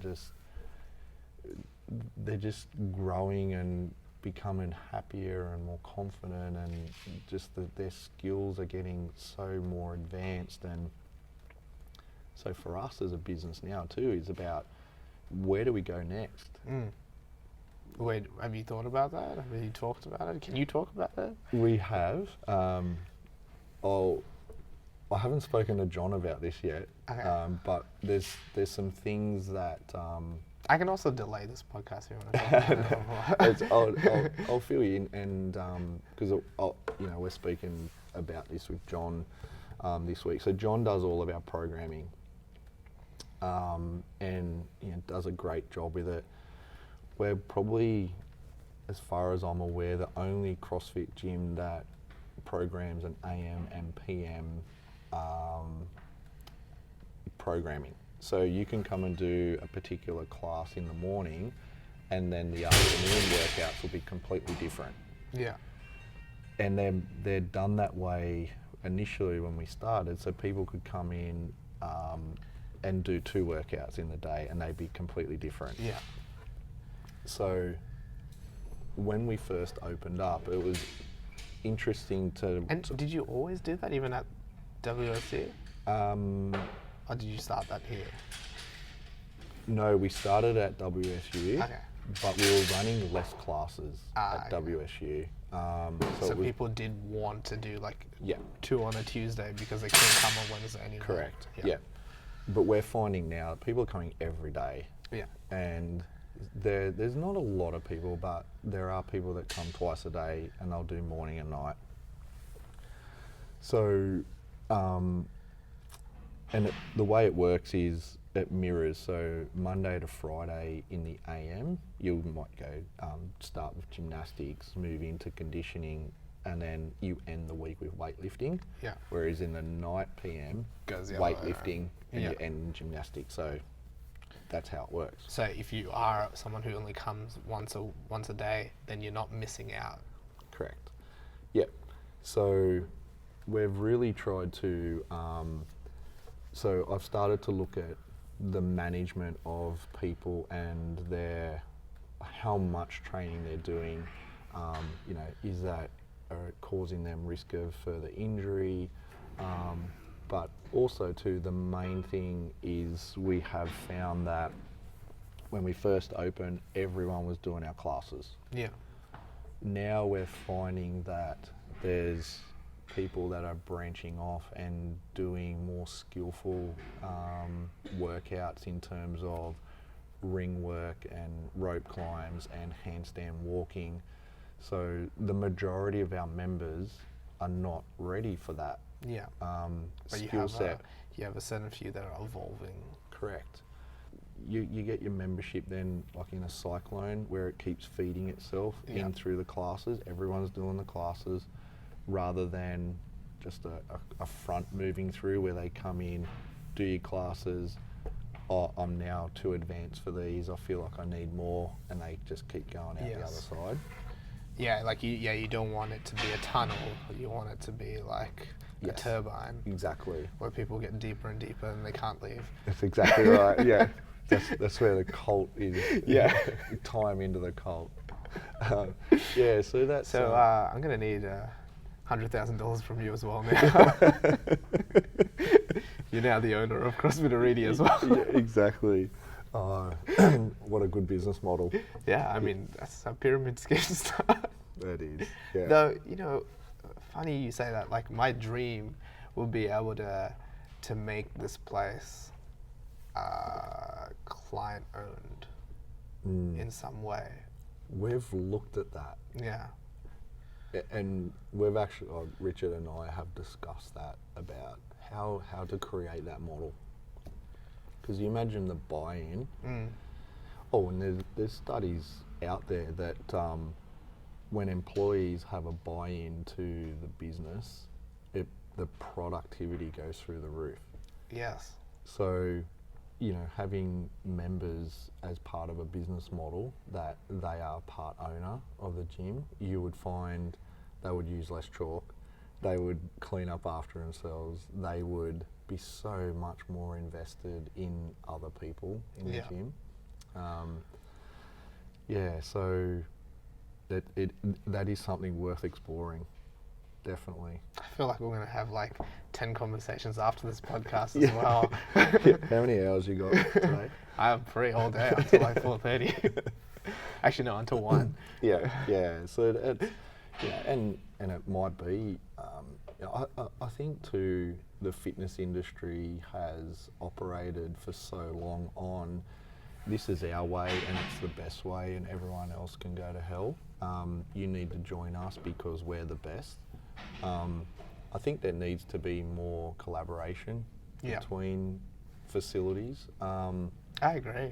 I'm super lucky that I'm friends with Andrew that owns the 24/7 gym there. Yep. And then there are obviously like 2 gyms there. There's Meta Health Performance. I don't know them. But then Beck owns Fun Fast Fitness, and she's an exercise phys. Yep. And we're really good friends, and she actually trains here as well. Yep. So and then obviously we know Matt and Lady. I know Yeah. you now. Yes. And I think this is the start of a budding friendship. Absolutely. Hopefully. Yes, absolutely. Definitely. Don't want to jinx it, touch wood. No. But like the more people the more people that you know and can connect with, like, Yeah. how many people are there in the Hawkesbury? You can't, like, not everyone is made for your gym. Yeah. You know, Exactly. some people are made for other gyms, and Yep. if you can feed them into those places, then you're doing right by them, Yeah. and other people do right by you. 100%. I heard a good quote said, or a way of explaining it is, the other gyms around you are not your competition.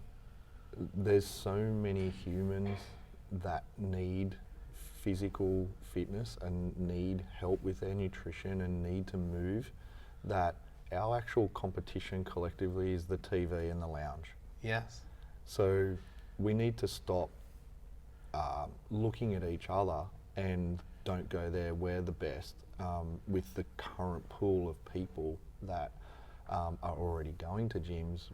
We need to focus on the people that are not moving and that are, you know, they're suffering from chronic disease, and getting them away from the TV and the lounge, and their lifestyle habits is our competition. And something about that just resonated with me, and you then automatically start to want to help those people rather than trying to steal members off other gyms that are working hard to promote what you're already doing. Yeah. So yeah, the TV and the lounge and crap food and, you know, alcohol, and they're our competition, because that's what's taking people's attention away from exercising and moving and being a part of a community gym. I'm going to start directing all my attention to this RSL club. Yes, yes, that's your competition. It's full of members in there. That's exactly. Yeah. So, how many weightlifters can we get out of there? Well, I've always wanted to somehow have a competition at the RSL club. Yep. Because I would love to have a competition where we can serve alcohol Yeah, and food and stuff. Hey, maybe that's an idea for Supertotal. Hey, that is a great idea. Yes, yeah. There's power in that, because when we started to run competitions at the university, we would always have, for the next comp coming up, new people come in saying, I came and watched the last comp, and it looked like, oh, if they can do that, I can do that. Yeah. And having competitions outside of your four walls and in other places where it exposes your product or service can only help. Yeah. And it's just exposure. That's a good idea. Get in there and do some weightlifting comps in there. Yeah, that'd be cool. Oh, mate, and maybe Supertotal as well. We probably need a bigger place. Yeah. So. Well, dude, if you ever need help with stuff, do you need plates and stuff for Supertotal? So for this one, remember the problem we had last time? With the 1.25? Yes. And these are all little things that you learn along the way. Well, that wasn't an issue for us. It was just that Yeah. we weren't used to it. Yes. And actually, I wanted to find out your idea. Well, for those that are listening, we didn't have any 1 kilo plates. Yeah. So when you guys went to increase your total by a kilo, well, The minimum was 1.25. minimum was 1.25. Yeah. So. Oh, sorry, 1.25 each side. So Yes. it's actually 2.5 kilos. Yeah, correct. So that was a little awkward and embarrassing, but you guys were great with it. But that was something that we just assumed we had them. Yeah. So again, lessons that you learn. Yeah. And but honestly, like, we didn't care. It's Yeah. just that we're so used to being like, hey, I'm going to just beat you by a kilo. yeah, that's right. Minimum amount. And that's all you need to do. Yeah. Josh Woo's bringing over his competition set. Yeah. plates and barbells, so yeah, we're good to go with that. But thank you. If there's anything else, I definitely need. Can I ask? I was going to ask you a question. One thing that I found at weightlifting competitions was, it drives me crazy, and probably because I don't understand it that well, about the foxing that goes on with selecting a weight, and then as it comes up, oh no, I'm going to choose a different weight, and that process, like, it was, as a spectator, it was quite confusing. Yeah. And it might make total sense to the lifter and the coach, but with the Supertotal, I've applied the powerlifting method to the Olympic lifting, so it's Just one change. just one change and it just goes up in weight, and your next attempt isn't until you get, like, we do a full round. Did that Oh wait, make- that's not how you ran the weightlifting though last time? Yeah, so we had Rising bar, rising bar, but yeah. it was only one. Yeah, so sorry, not wait until the Yeah. all of them have lifted, but as the weight went up, when it was your turn to lift You again, just that go. just went, Yeah. you just went again. That's the best way to do it. You found it okay? Yeah. The jockeying for placing and stuff that happens because of that is very coach centric. Yeah, right. So you really need every single person to have someone who's very switched on to do that. Yeah, And it's a game. It's a chess game. yes. So it's just another thing that's adding to the complexity of the sport of weightlifting. Yeah. It's not necessary for what you're doing. Yeah. Was that your question or? Yeah, was it- yeah. So that, did you find that, that process, was it, obviously the difference of it, does it take away from the Nah. weightlifting element? We still lifted weights. You Yep. still got, plenty of rest. Yep. And I noticed that you kind of like, especially for those last few guys that were Yeah. going real heavy, like you kind of let them have a bit of extra rest. Yeah. So that was, Yeah. very good. Yeah. That sort of jockeying around is also used to create more rest times. Yeah, great. But if the athlete's fit enough, that Yeah. shouldn't be an issue. Yeah, yeah. And that's the way that we'll continue to run it, just to take away that confusion for spectators. Yeah. Yeah. Yeah, because it is super confusing. It's like, oh, he's taking this. No, he's taking this. No, he's taking that. now there's some other lifter coming in. Yes. And And there's the worst thing for the spectator is there's an empty bar on the platform for like 6 minutes. yes. As you have 3 changes. That's potentially 3 times a lifter can swap. That can be 3 minutes in itself. Yeah. And if multiple lifters are doing that, the bar's just sitting there, Yeah. not being lifted. And Yes. it's meant to be lifted. Yeah, exactly right. When I've been sitting in the crowd, and I've heard conversations around me of people going, "What's going on?" Yes. I thought they were lifting, and it's like, I went to get my video of so and so, but they're not lifting now. What's happening? And so I'm conscious of what the crowd and their participation in it and their enjoyment of the event. So that's why we don't do Yeah. that at the Supertotal. So No, I think it was very clever of you guys.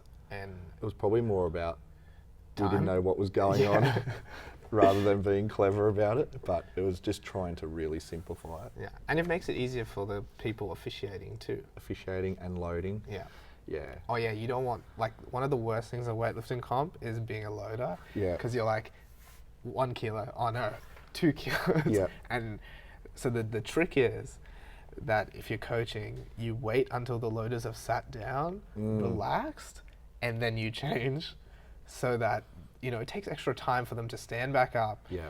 shake themselves off, Yeah. go change the plates, wait for them to sit down again, Yeah. relax, and then you change again. It's almost cruel. It is so cruel. Yeah. And like oftentimes I'll be like, hey, like, let me buy you a coffee. Something, 'cause, you feel so bad. But it's part of the sport. That's right. That's right. So, and that's something that we don't want to stray too far from as well, of the traditions of the sport, but just try and modify a few little things to create a bit of fun. Yeah. Yeah, yeah, and a bit more enjoyment for the crowd. What's your favorite thing? What's the biggest thing you're looking forward to in this comp? What I'm looking for out of a lifter? No. Just what's the things that you're looking forward to, or even top 5? Like, what are you really excited about coming in the 27th of July? So what I'm really excited about is we have 16 females registered and 17 males. So the basically 50-50 split of, I think our last competition we had 4 or 5 females and 17 males. So the inclusion of so many more females is fantastic, because I think that further represents, you know, our gyms. Yeah.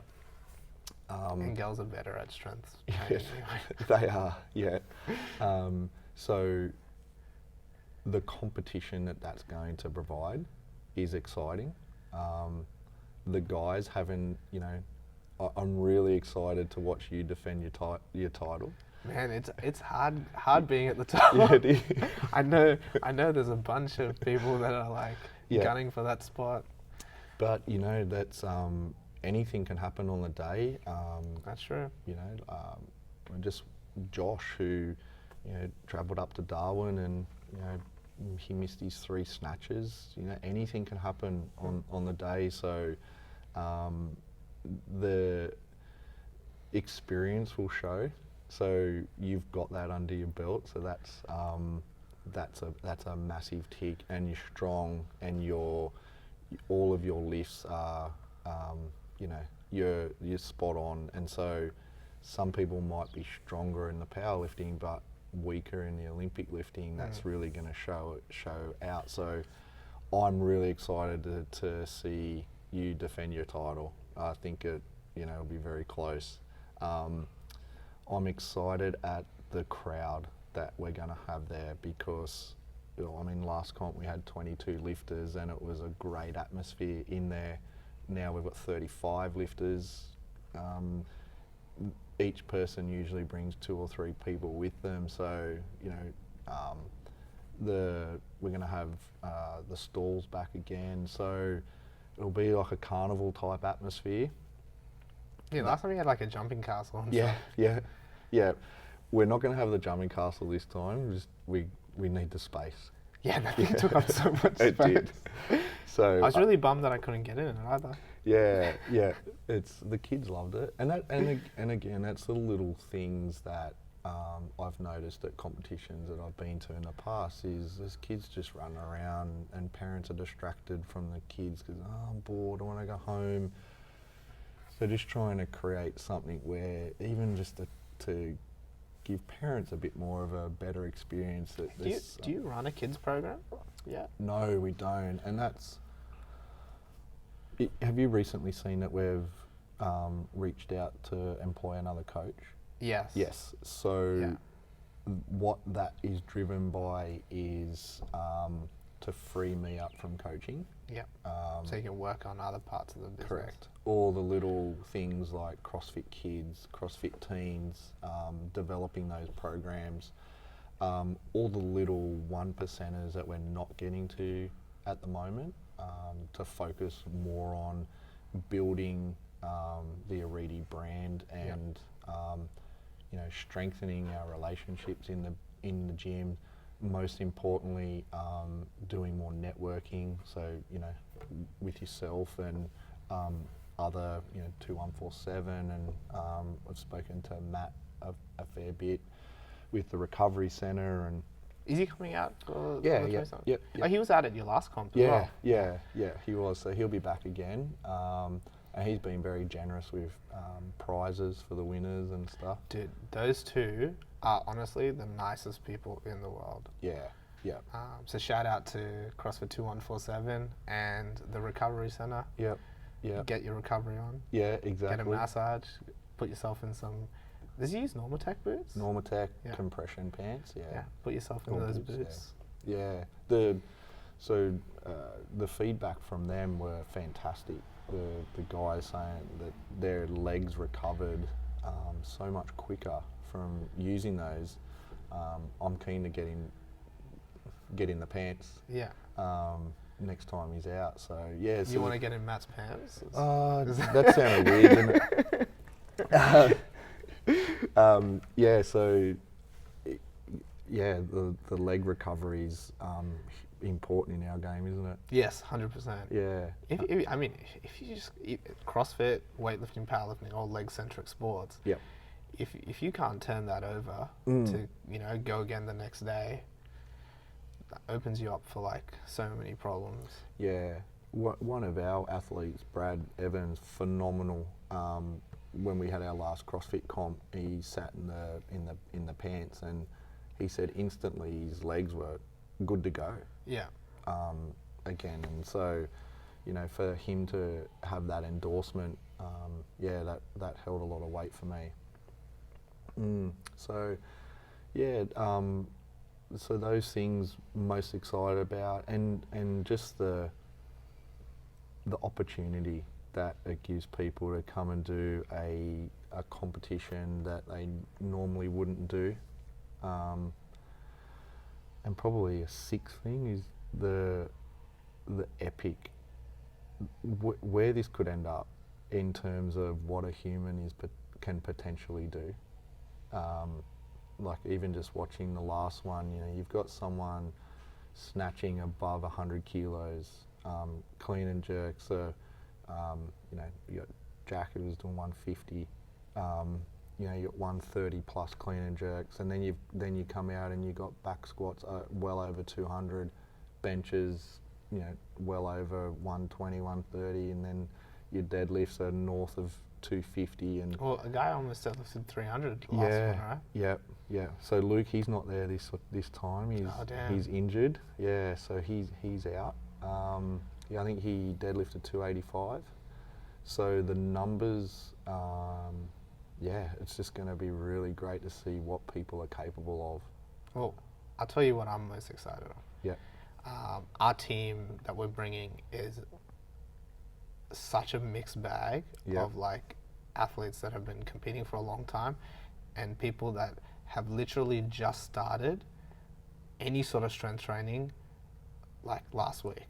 Fantastic. So we've got people that not only will this be their first competition, but they would have only learnt the lifts in like the 3 months preceding this comp. Yeah.